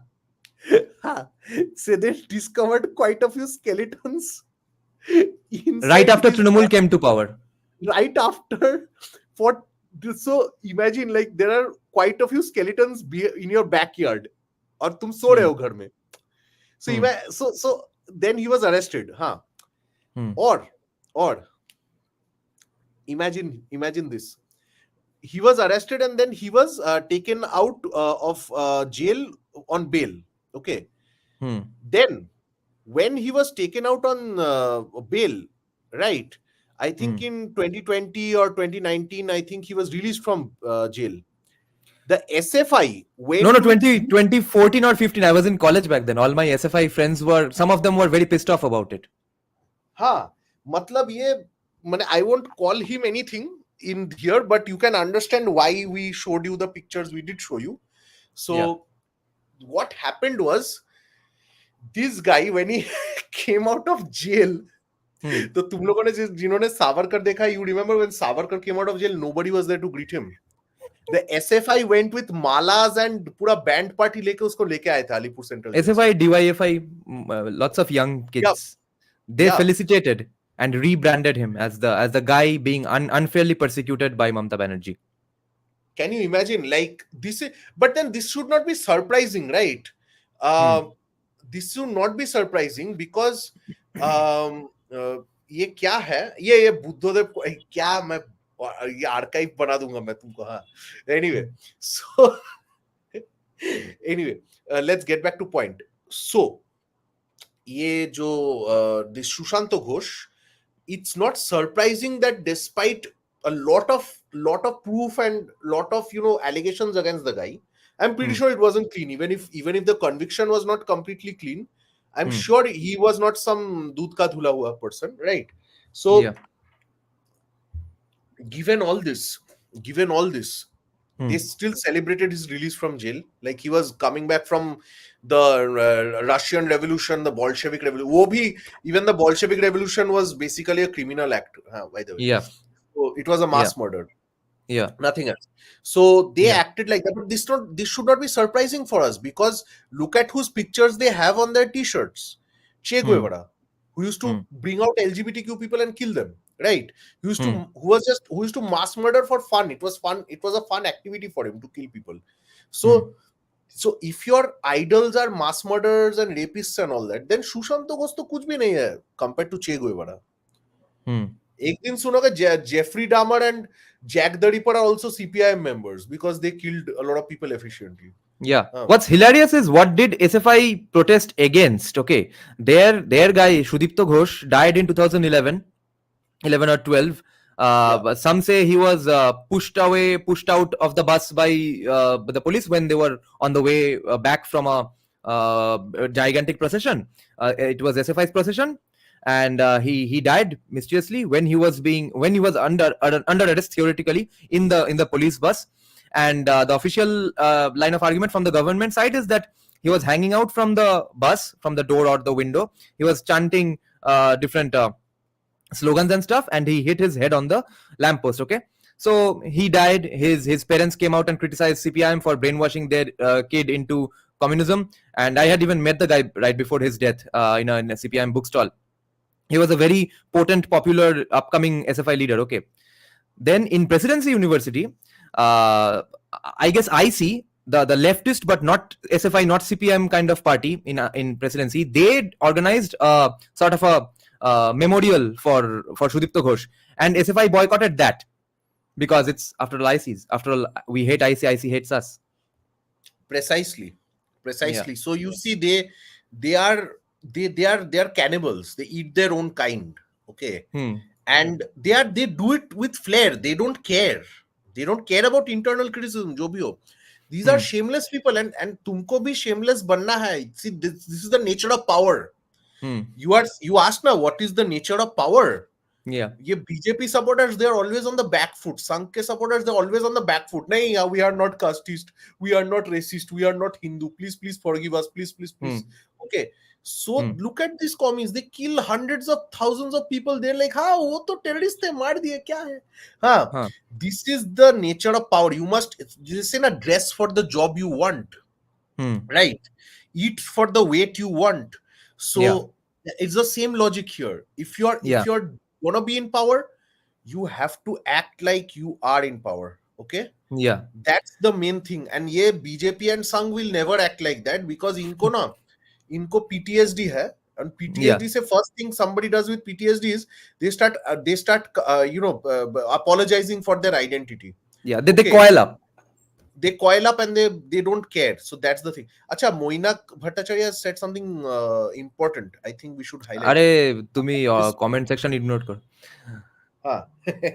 No, but it's a very important point, considering the fact that Hare Krishna Konar, again, he as far as I know, Hare Krishna Konar was the guy who led the agrarian parts of Bengal to Hmm. rally behind the CPIM, as it Hmm. did. Binoy Without Krishna is his brother or son?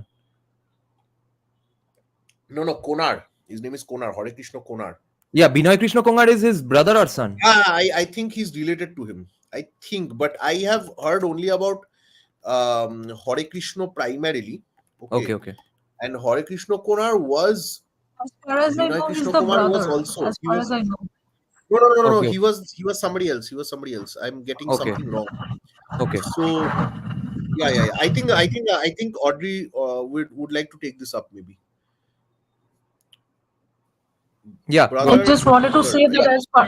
that as far as I recall, they were Hmm. brothers. As far as I recall, Okay. I may Because be both are wrong. pretty infamous names, okay, for the outsiders watching. They are one of the most violent people CPIM has ever created. Acha, I think Audrey can highlight a bit about how CPIM captured rural power, particularly Yeah. how Yeah, ma'am. Go on. they did it in the 70s. It's very important, Yeah. by the way. Yeah. So, the way I think I mentioned this already just a while ago, that they Hmm. kept the movement going, they kept the issues burning. Okay, so Hmm. they knew that if they, sorry, I'm in a little bit of a noisy place anyway. So Okay. they knew that if they keep if they start resolving everything, then they will not be relevant anymore. Yeah. So my knowledge of CPIM's activities back in the 70s is mainly from the works of Harold Engelson Root and people like that. A little bit of Atul Kohli also. Hmm. They have talked about how CPIM retained power not Hmm. by its apparent pro-poor policies per Hmm. se, because those policies were all implemented in a very lukewarm way. They were not 100% implemented with a lot of Right, force. right. Hmm. Uh, after a point, because see, Hmm. initially, yes, they showed a lot of energy in implementing the policies, because that energy is how you gathered the magnetic power, right? And Hmm. it attract the people. But eventually they also knew that if they keep up that energy and actually resolve all issues, then they will become irrelevant. So Hmm. in reality, they eventually became very lukewarm with the implementations. Hmm. But what really did keep them relevant was that Hmm. they kept the movements going, the andolan, the movements. They Hmm. kept on instigating and organizing and keeping people active all the time in Hmm. movements. So Hmm. be it in the urban areas with the factory workers or whatever, or be it in the rural areas with the farmers being organized against the landlords, things like that. So they kept the movements going. And Hmm. what this led to was that, you know, look at the structure of society before the Communist Party. Hmm. It was primarily a feudal structure. Even in the modern age, it was a feudal structure because you had the zamindari system may have been abolished, but the zamindari relations survive, right?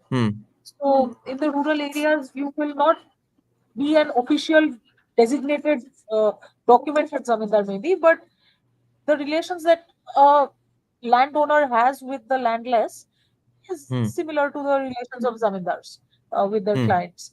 So uh, that kind of a relation had a uh, very secure structure in which you have a leader, uh, a protector of the land, the leader of the land who is the zamindar, and following him are his the people who work for him, right?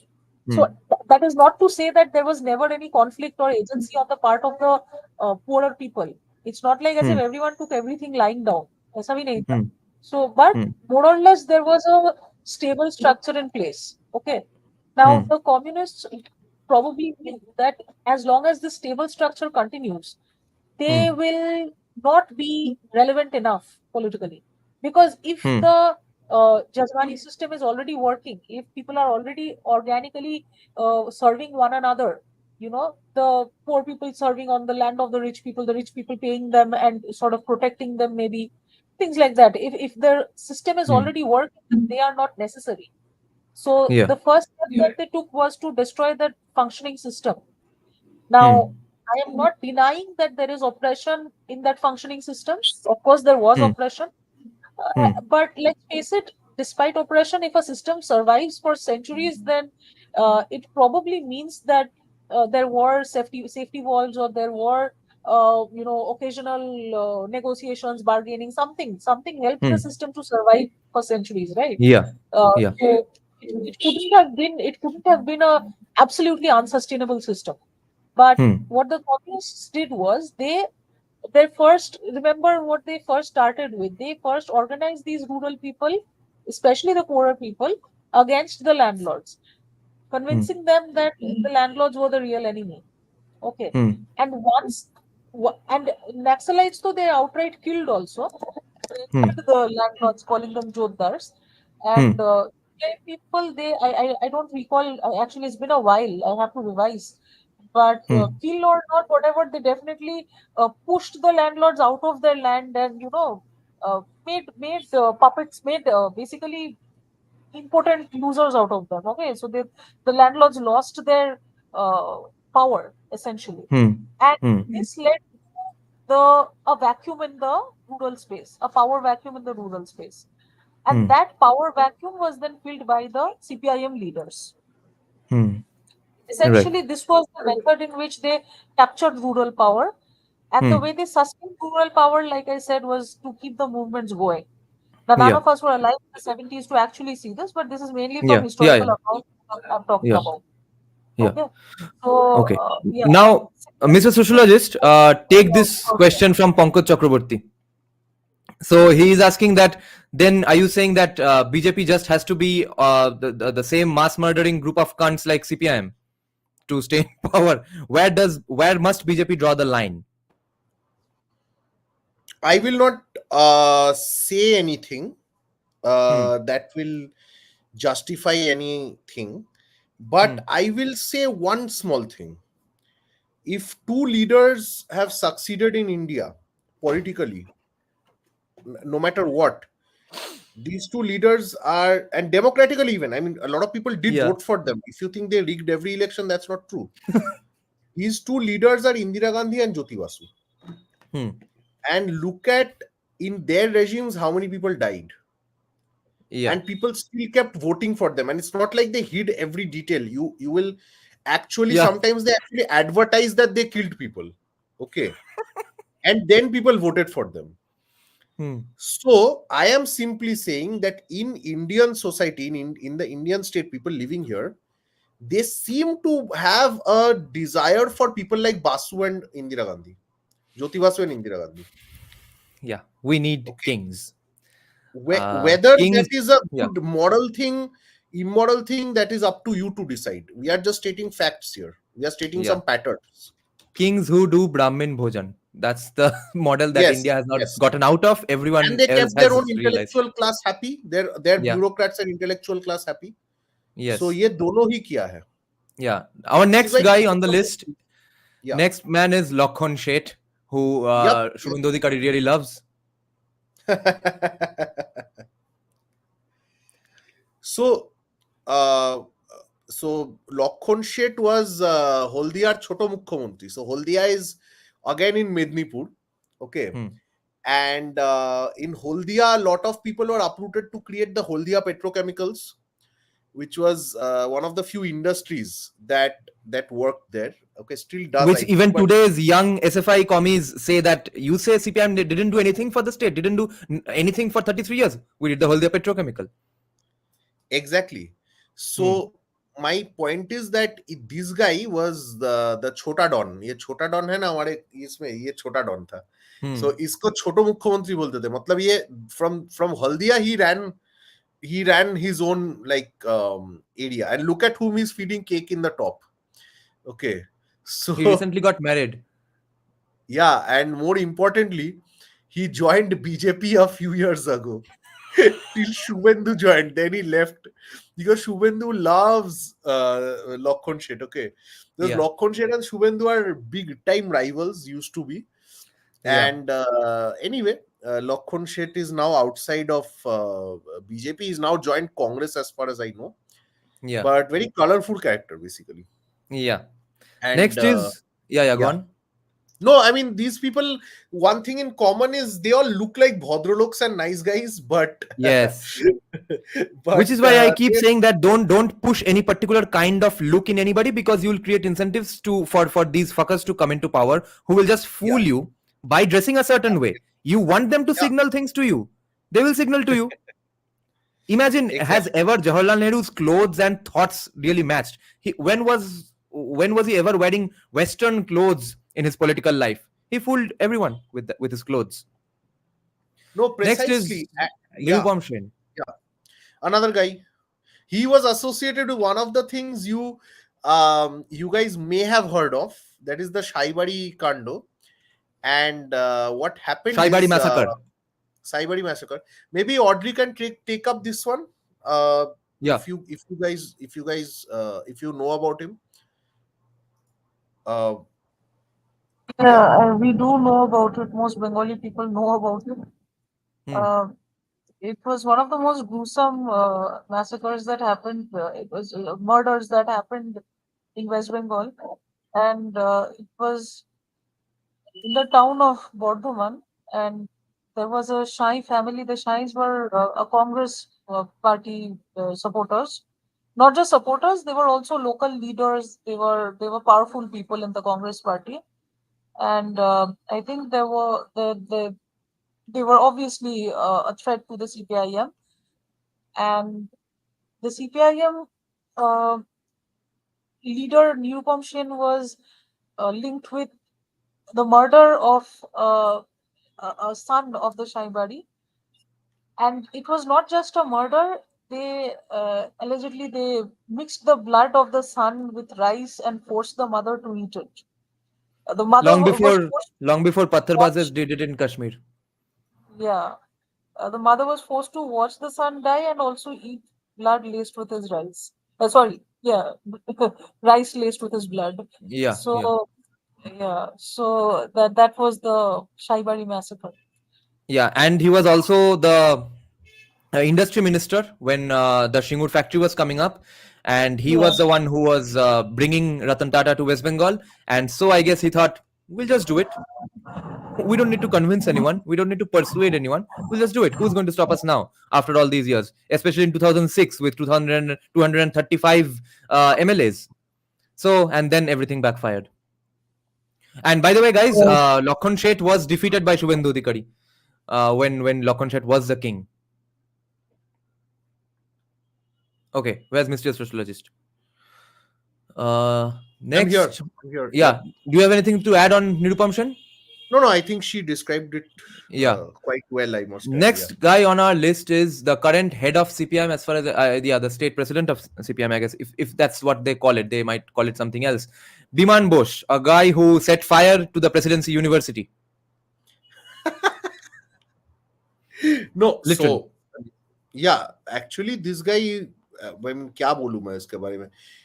He was a very he's a very no, I won't say charismatic. He's not a very charismatic leader actually in the CPIM. But he's, if you think that somebody has lasted this long in the party, and Hmm. that too after setting fire to presidency and doing all that, whatever uh, Allegedly. hooliganism that he did, Hmm. he still lasted, which means that he has stepped on a lot of people's toes.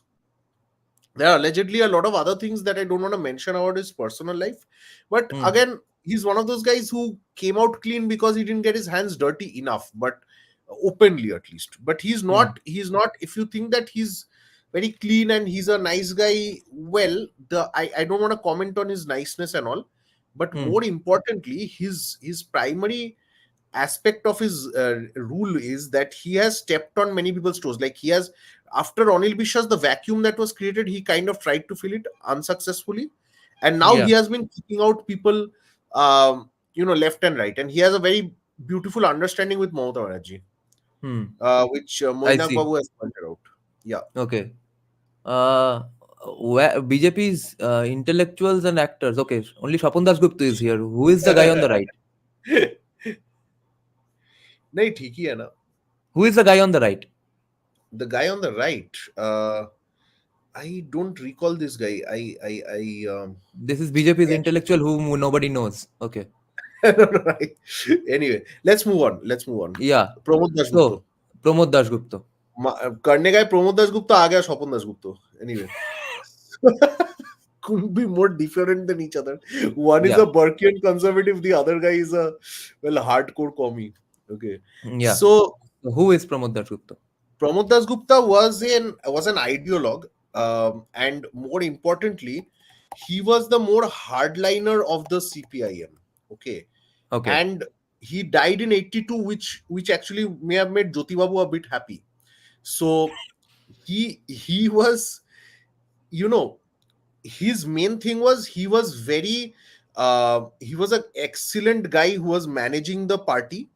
And ye jo tha na, see, he was the predecessor of Anil Biswas in many ways. Okay, Hmm. it's after, I think he also trained a lot of these guys like Nirupam, Anil Biswas and these guys. Okay, so Okay.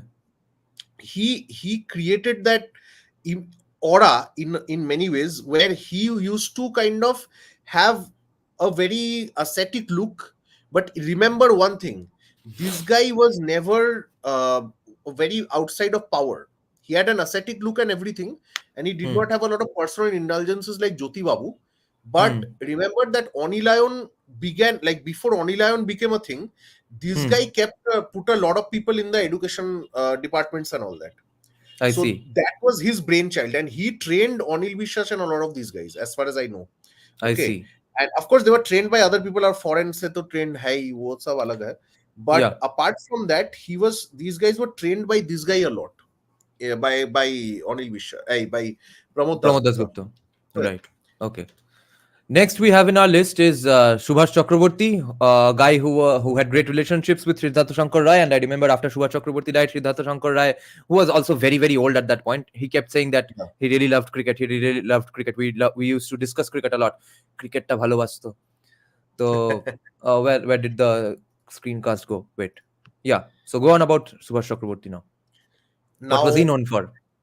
Subhash Chakraborty was another character actually. Yeah. He was the transport minister, and he was, he used to rally the cadres basically. Okay, Hmm. and the main thing about Subhash Chakraborty was he, like, ye jo workers, they felt connected to him at some level.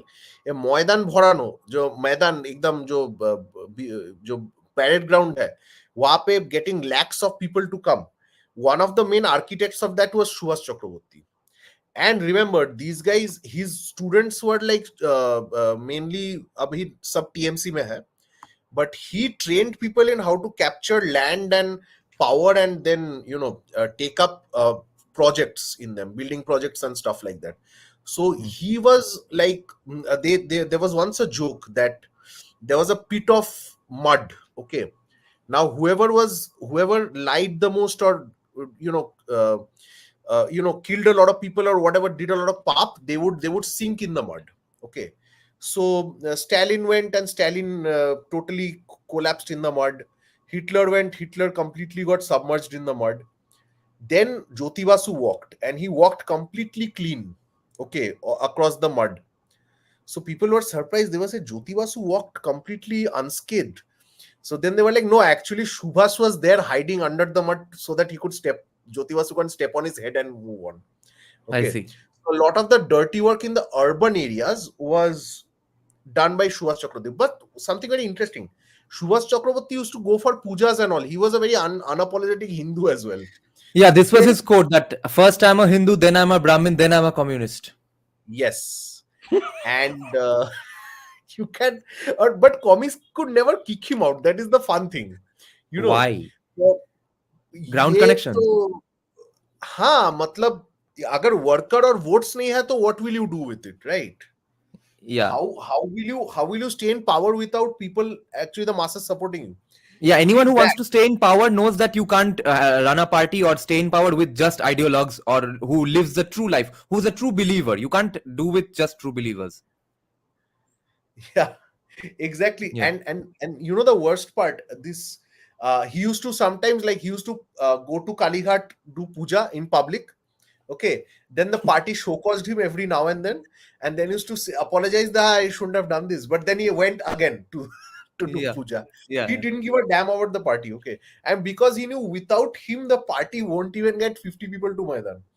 Okay, and ये Right. जो शक्ति प्रदर्शन है ना, वो नहीं हो पाएगा. Yeah. So CPIM's ideology is a, they talk about ideology so much, but they have made many exceptions for their ideology. So Yes. because Yeah. without power ideology कुछ भी नहीं है. Okay, Yes. and power secure करो फिर ideology secure करोगे. But And I think all that is the communists main end of inherently. power is an end in itself. That is what BJP See. must realize. BJP and Sangh must realize. Power, without power you can't do anything at all. Okay. Yeah. But power ke liye you have to do everything. Right. And you That is see, the other thing. all commies understand this inherently, probably subconsciously or unconsciously, that communism is a religion, or your CPIM party is a religion. You have to treat it like a religion. It has its own deities, it has its own heresies, it has its own canonical texts, and it even has post-death rituals. See, Subhash Chakraborty is lying dead there, but all the commies are doing that commie salute. Why? For whom? The guy's dead. You are a Darwinian materialist. Why do you care how his body is carried? Of course, it was donated for research anyway, but why do the sign? For whom? He's dead. You are a commie. Next he guy was a in the master. list is Gautam Deb, who is also associated with land and stuff, whose son, by the way, was accused of rape or molestation or something a few years back, and commies who are in support of the Me Too movement have never taken it up. So, what do you know about Gautam Deb? Salt Lake, Majid Master relating all those things. So this guy controlled a lot of the, again, another guy who was very much in cahoots with the more antisocial elements of the state. When I say in cahoots, I'm not saying he was with them, but he knew what they were doing basically, and he kept quiet, or maybe whatever. So main thing about this guy is back when Our future CM. Our future CM, and ये ममता को expose पहले की, किंतु this one only did. Gautam Dev only exposed Mamta a lot. Okay. In what way? So he used to bring out all these stories about how Leaps and Bounds, which is their family company and all that stuff. He used to take out all these the stories we hear now. He used to tell those stories a while back. Okay. And CPIM, you will notice one thing. ये जो CPIM तो setting बोलता है कि BJP and TMC are setting. Worse than that is what CPIM had done, because CPIM knew about tons of these job scams and everything that they accused Mamata of. Yet they, for 10 years, despite being in the opposition for 10 years, till 2021, in the Vidhan Sabha, they did nothing substantial. They just fought one or two cases. But yeah, कभी कभार ऐसा होता है कि they fight the cases at the high court level, फिर Supreme Court में लाके ठंडा हो जाता है. Now, I have CPI, heard an apology for this in defense of CPIM from the congressman who was that famous lawyer who used to come on ABP Anand regularly, something Ghosh, Anurama Ghosh. Okay, Anurama Ghosh had said that, you see, at least they were the first ones to file a PIL against the cheat funds and stuff. they do that, but clearly the cases, they kind of vanish in thin air against the TMC. Whatever cases the CPIM does, BJP much is not much better, to be very honest, in this respect. But something or the other happens in the Supreme Court or something, and CPIM guys also don't talk about it much. Okay, so when you think that, a guy like Gautam Dev, who has been shouting at the top of his lungs about the corruption in the CPIM, you would think that they would take him more seriously. They actually don't. Okay, and or they suppress him, which is very interesting. फिर ये लोग ही बोलेंगे कि BJP and TMC have a setting. So इसमें भी बात है. Yeah. So after we have dealt with so many Bengali Hindus, now we finally get one significant Muslim name in CPIM, the king. Rejak Molla, Chasar Beta. Who after, son of a farmer who after staying in power, remaining an MLA for about 35 years, shifted to Trinamool the moment Trinamool came to power. No, not the moment TMC came to power. You got few years, right? 3-4 years later. Yeah. They like, he created Bhangor, what it is now, and Bhangor में ऐसा आदमी को रखा है कि he was forced to come to TMC, and then he took the shapath in the name of his Almighty. Anyway, which was again very interesting, because he suddenly became a Muslim when he went to TMC. इतना दिन तो communist था, फिर मुस्लिम बन गया. Yeah, and I remember that because Firhad Hakim is also a king of signaling things when he wants it to. Okay. Yeah. Firhad Hakim is known as a very loved guy in the Khidirpur area, St. Thomas Boys School, Christian school, but he is known to do things for the school from the benevolence of his heart. I guess he's an ex-student of that school. And then his recent speech and stuff. But when he was bringing in Rajak Mullah in Trinamool, all of a sudden, for the first time, Bengalis woke up to the idea that actually Muslims have to be called Sahab. So for the first time, I think Rajak Mullah got called Sahab. He said, "We are bringing in Rajak Sahab, and we will handle it." So he was signaling that it's our internal matter.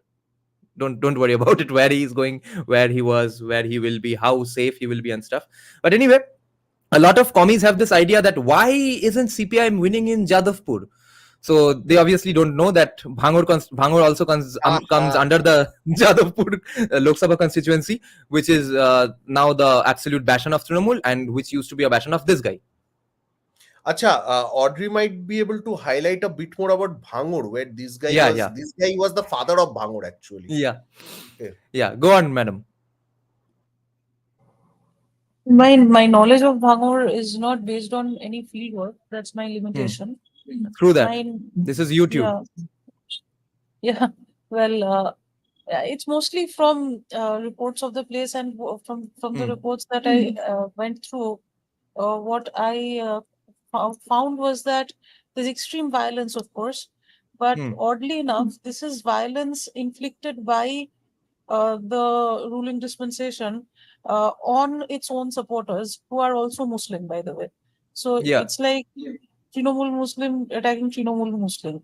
So in fact, because it is a Muslim area, so there will be Muslim, and they're also Trinamool supporters. So, but they were sort of betrayed. They felt betrayed by the party when there was a protest there regarding a power grid.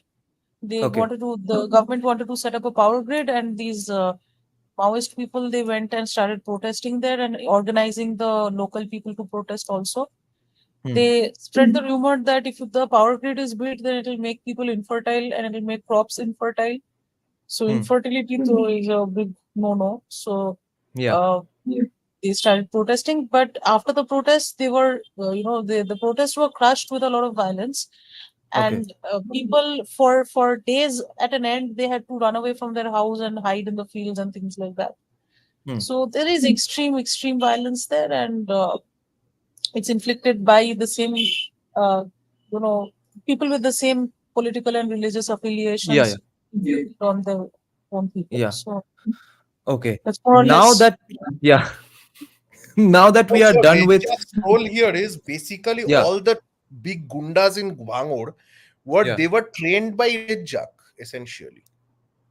What do you mean Rejak by trained by? means Guru Shishya Parampara. But वो what did he actually Amitabh Bachchan train them to do? Did he train them how to hold the lathi or beat people up? no, I'm pretty sure that's not the case, but he would like जैसे तुम लोग like when you watch a crime movie like right like when वो once upon a time in Mumbai, let's say a lot of us have watched that movie. So जैसे होता है ना like the big don, they have these छोटा dons under them. अभी Yeah. छोटा don वो लोग आ They all जाएगा वो. started out by being under Rajak Mullah, I guess. Yeah, some guru takes them. Like guru मतलब not our gurus like in Yeah, school of and course. college, but Yeah. इनके guru होते हैं basically criminals and mafia and big political leaders or something. And Yeah. then they bring them up like their own kids, and then they tell them, "Hi, Ota, Yeah. do this, do that," and these guys do Yeah. this, do that, basically. Yeah. And Pretty by much. this and that, you guys understand what we mean. Yeah. Just And this and some that. yeah, spread So some democracy. Yeah, yeah. And prevent some Hindu fascism. That's yeah, all. yeah. Just this and that. So now that we are done with the star cast of Jyoti Basu's birthday party, we'll take some super chats. Okay. Yeah. First super chat is by our wealth redistributor Bhupendra. Jyoti Babu was the first Greatest comic we Greenpeace know. activist. Greatest and He worked- nicest comic we know out there. Yeah. He worked tirelessly to make Bengal green and pollution free. We are being very ungrateful to him because he did not do an industry. So he kept Bengal safe and Kolkata the safest city for women, where most number of child marriages take place. अभी आ जाएगा विनी the पू मत बोलो. Yeah. Then he's also saying that can you shed red light on? Oh yeah, we took this right. I took Yeah. this one. Yeah. Yeah. Then Augustus Hero is saying, is there any scope of imposing presidential rule in West Bengal, something like at least JU, on the account of political violence? Is there scope and should they? Both are two different questions, but take both of them. Scope तो है भैया, ये तो हम deny नहीं करेंगे. और this demand has been raised by BJP on like 100, even Adhir Chaudhary said it. ये बीजेपी को छोड़ो, Adhir Chaudhary from Congress also said कि यार यहाँ पे प्रेसिडेंशियल, मतलब सोचो कितना खराब है. हाँ, but will they do it? I don't know. It's like expecting. No, but should they do it? I don't know, because I'll tell you why. You're the academic, you're the scholar. Why I am not going to dignify that with a yes or no is because I don't want to say in public what I really feel should happen. Okay, like I said, I will not say this is a constitutional route. You can defend this. No, but I will say that the BJP, the local leaders, they sometimes understand Bengal politics better than the national leaders, as is the case, and some of their demands are not unreasonable. Okay. But whether they will do it, that is, I as far as I have seen, Modi and Amit Shah, I don't know, I don't expect it from them. If they do it, then good for some people who have been asking for it, like Shubhendu Adhikari and others. Yeah. So what do you think of the 355 then? Again, Shubhendu has been asking for 355 for a while now, and well, like I said, will it happen? I don't know. And whether I will completely support it in public, I will not say. Yeah. Okay. Now understand what I mean, basically. Yeah. What is up with this as a sociologist? What is up with so much sudden public flogging incidents in Bengal? मतलब तुम लोग, you guys wanted, मतलब Bengalis wanted to have a very secular kind of Arabic culture here, so what do you expect? But public flogging, pehle bhi, I'll tell you something, some of the stuff that comes out of Bengal is not new. It's because of social media that many of you get to know. Okay, that it's all whatever, like Achha, why does Bengali must? Achha, one point that that guy made, the person who was asking about Hare Krishna Konar, Moinak Bhattacharya. I think another factor was the way they dealt with the Congress. Okay. So Congress को basically यहाँ पे local Congress के साथ उनका deal हो गया था, setting हो गया था. Yeah. हाँ, और सेंटर में भी सेटिंग किया था basically for 35 years more or less. That the not 35 years in total, like 30 years roughly, Congress के साथ सीपीएम का एक like unspoken setting था, which is why Congress completely disappeared from West Bengal after Mamata came. Okay. Yeah. And BJP should read this history, because it will happen to the BJP if they are not, you know, if they are not serious enough, that when Congress started ignoring from the center, they started ignoring West Bengal. So West Bengal completely went out of their hands. It's just a matter of time, really. Okay. Yeah. So Yeah. that's the main thing. And Congress did help कि जो तरबूज, मतलब जो तरबूज कहते थे कांग्रेस को, watermelon, green on the outside, red in the inside. Red in the inside मतलब CPIM. हाँ. So this analogy was very very good for the Congress here. Yeah. Now, That's another reason why they stayed in power. See, in West Bengal, because the governments are usually so fascist and they use the police and bureaucrats to harass you every day, what happens is at the local ground levels, people are scared to fight back openly. And the top leaders in the state level, unless they get huge, tremendous support from the central parties, they choose to do deals with these people to survive. Okay. So that's why there's no proper opposition in West Bengal. It will never happen till the political culture changes. Yeah. Now we are going to get to the last question or the last discussion, where Audrey Trashcan has promised that she will debate and oppose me wholeheartedly. But before that, I was just want to respond to Saugard here. He's saying that the Bangals, the people descendants or the people who fled partition, their descendants support secular Arabic law and stuff. But you see, I've kind of had enough of this argument, because plenty of ghotis, plenty of people who have escaped from here and there, everywhere support this stuff. Okay. But more importantly, it's not just the people who actually escaped and therefore have some at least justification of PTSD and not imbibing the negative thoughts about society into their children, but also I know Bangladeshis today who send their daughters to Kolkata or West Bengal to study, or simply just not go back because they know that their ancestors made a mistake. They want to come here, but they can't, because they can't sell their houses, and their happy neighbors, the good neighbors who help them live there all this while, say this with an evil grin that, why should I pay you money? You'll leave anyway. Someday we'll take the house then. We have patience. So even those girls, I know some of them from Instagrams. I know some of them because they were related to my family at some point, but none of them are real staunch sort of non-leftist people. Okay, so even they have no fucking clue why they are here, why their parents want them to be here. They, I guess, think it's just like us going to USA, better education, better healthcare and stuff. They don't know the real reasons why their parents are sending them here. Okay.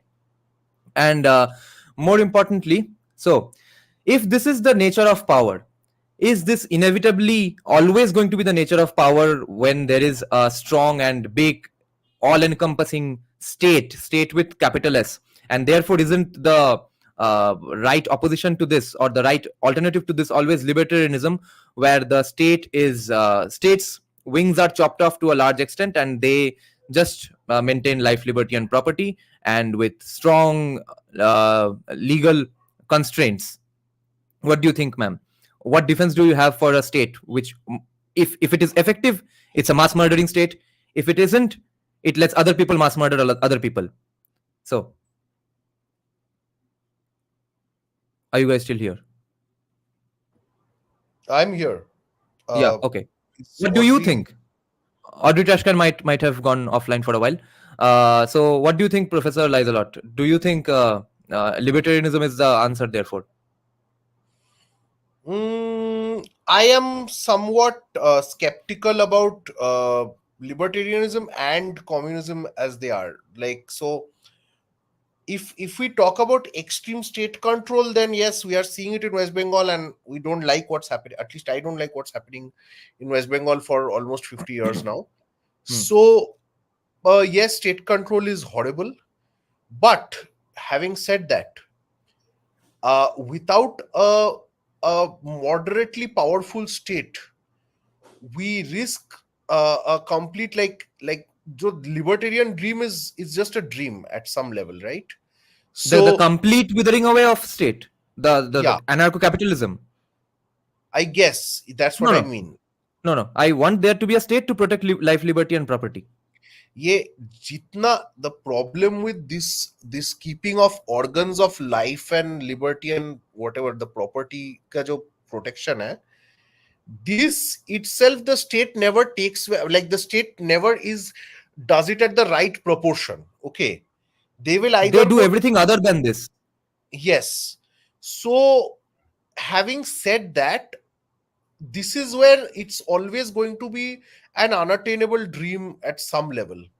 So if you take Singapore and other like these pseudo authoritarian democracies that still are properly democratic, and in the sense that the people get to vote, there's no violence, there's not a lot of crime, then you will see the state is very strong.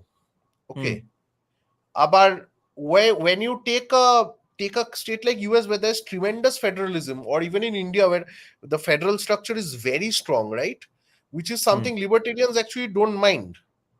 they Hmm. they want more federal structure. So Hmm. abhi federal structure mein dekho commies come to power and ruin federal structure every time. Hmm. So I don't know, there has to be a very very very important balance between state power and fed and decentralization of power.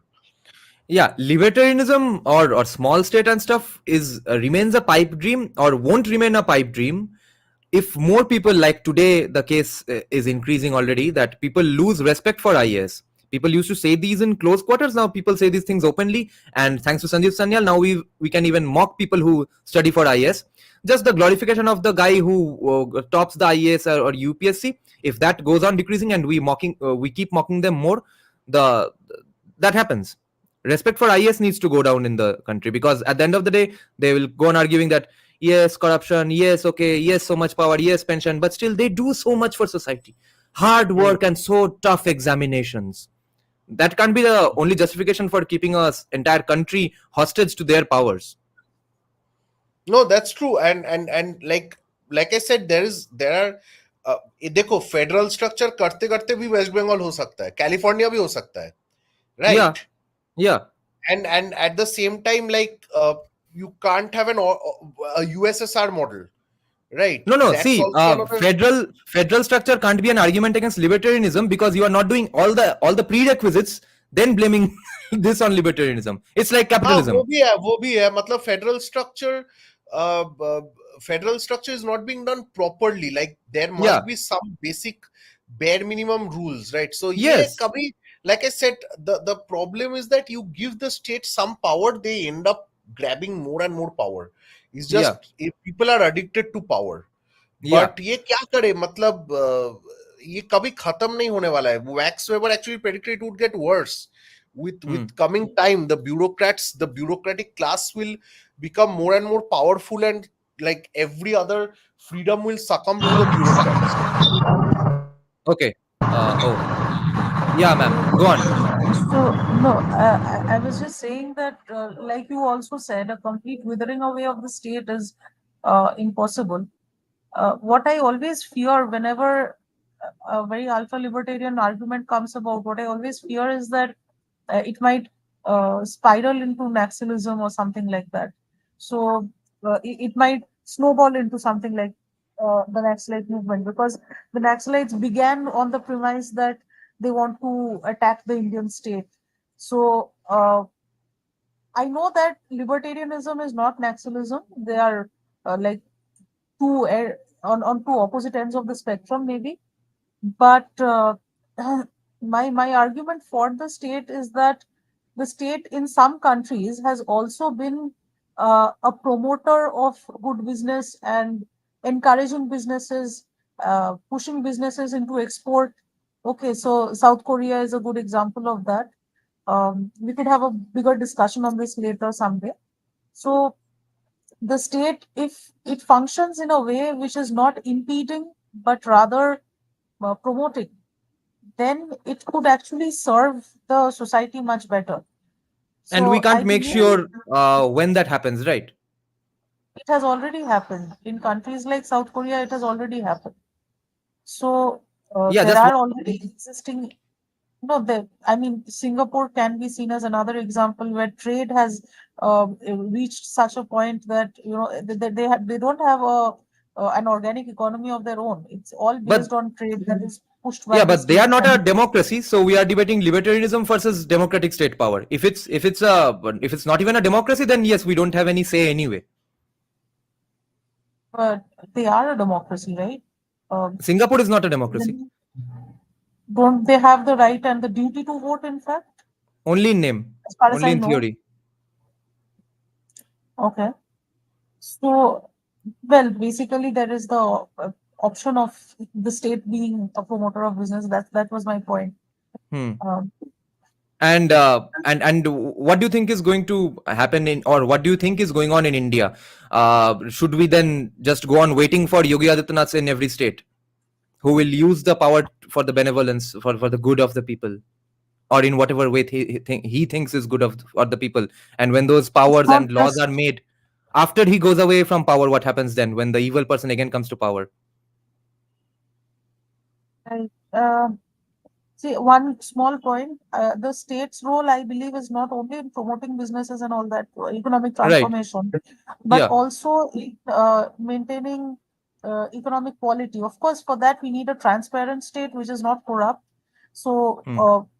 maintaining quality, I had mentioned this before also, that the role of the state should be to make sure that the products that are going out into the market are of a standard that is worth consuming. Yes. Be it Yes. in real estate, be it in the real estate example I had given in the past with RERA, but in other products too. State's Hmm. role should be that. So, why I believe that it should be the state and not a private enterprise is because private enterprises may have their own profit motive to look after, whereas the state may have. I mean, this is an idealistic way of looking at things. I know that, Yeah, because what about but the profit motive of people who are killing people while staying in power, being chief ministers? of course, I agree that in practice this is not so easy to implement, but which Yeah. is why you have so much corruption and substandard products out in the market. Yeah. But if the state were to run under an efficient ruler who is going to do good quality Yeah, yeah. control, And then that can't well, be we can have a guaranteed. better So condition. Maybe. yeah, and that can't be guaranteed. So we need a system where even the biggest fucking asshole can do the least fucking damage. Whereas the situation here we have today is that anyone who comes to power can do anything they want, almost. Right. And yeah, you're gone. Now, part of me is thinking that whether the solution is to have more and more competing alternatives. So in a Hmm. competitive market, uh, Hmm. unless there is a sort of feeling at the top, if it is truly competitive, then you would have a situation where anyone who actually gives a substandard product might be exposed by a rival, things like that. So therefore, it would ultimately benefit the consumer. So if there is Hmm. a level of competition that is both cutthroat as well as uh, uh, you know enhancing quality, and then you might have a situation uh,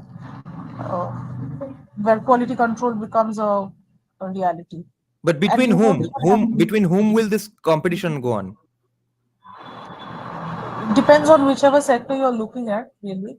So if there are, I have always noticed that the more competitive alternatives that you have, the Hmm. better they all perform, right? Yeah, So but if you have, state has no competitors. So what about the state? I wasn't really talking about the state in this case. Actually, I was talking about various things that we consume, and anything Okay. from But food products. that does not matter. Quality control of market is an never ending sort of dharma taken up by commies anyway. We are bothered about what to do with the state's evilness. So so do you have anything more to say in favor of state? Well, I'm sort of pushed into a corner right now because how because how I am much we have. right. Come, join the dark side, join the fun side of liberty. And Yeah. and I want to respond to this question by Abhay here. He's saying that I blame symbolic Hindutva and competitive Hindutva for very two specific reasons. Anyone who sports Hindu symbols proudly, it's up to them. If it comes naturally to them, if that's how they grew up, it's okay.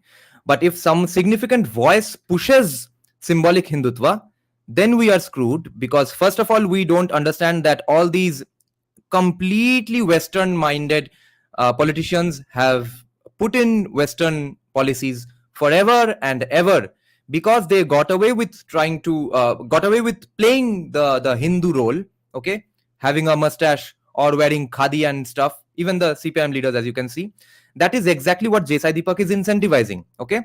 And secondly, I stand vindicated here, because see, J. Sai Deepak was wrong, because even Mamata Banerjee has figured out the way to appease Hindus, the way to prove your Hinduness, is by building a temple, not by doing any policy change.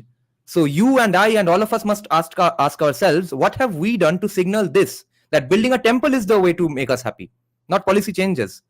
That is the result. The Jagannath Dham is the result of competitive Hindutva based on symbolic Hindutva, where you incentivize people playing the character of a Hindu, not being an actually being a true Hindu. Okay. Okay then. Thank you for joining the live stream. Thank you, Madam Trashcan, Madam and Professor Lizelot. Thank you for joining, guys. अरे मुझे भी madam मत बना दो भाई. Yeah. क्या हो रहा है? Yeah. Gender Yeah. If I fluidity did call you का- Madam, maybe you would have more progress in your career. That's true. That's true. Yes. We all identify as commies at the end of the day. जो भी हो. Yes. Yeah. Thank you for So, joining, guys. Good night. चलो. Bye.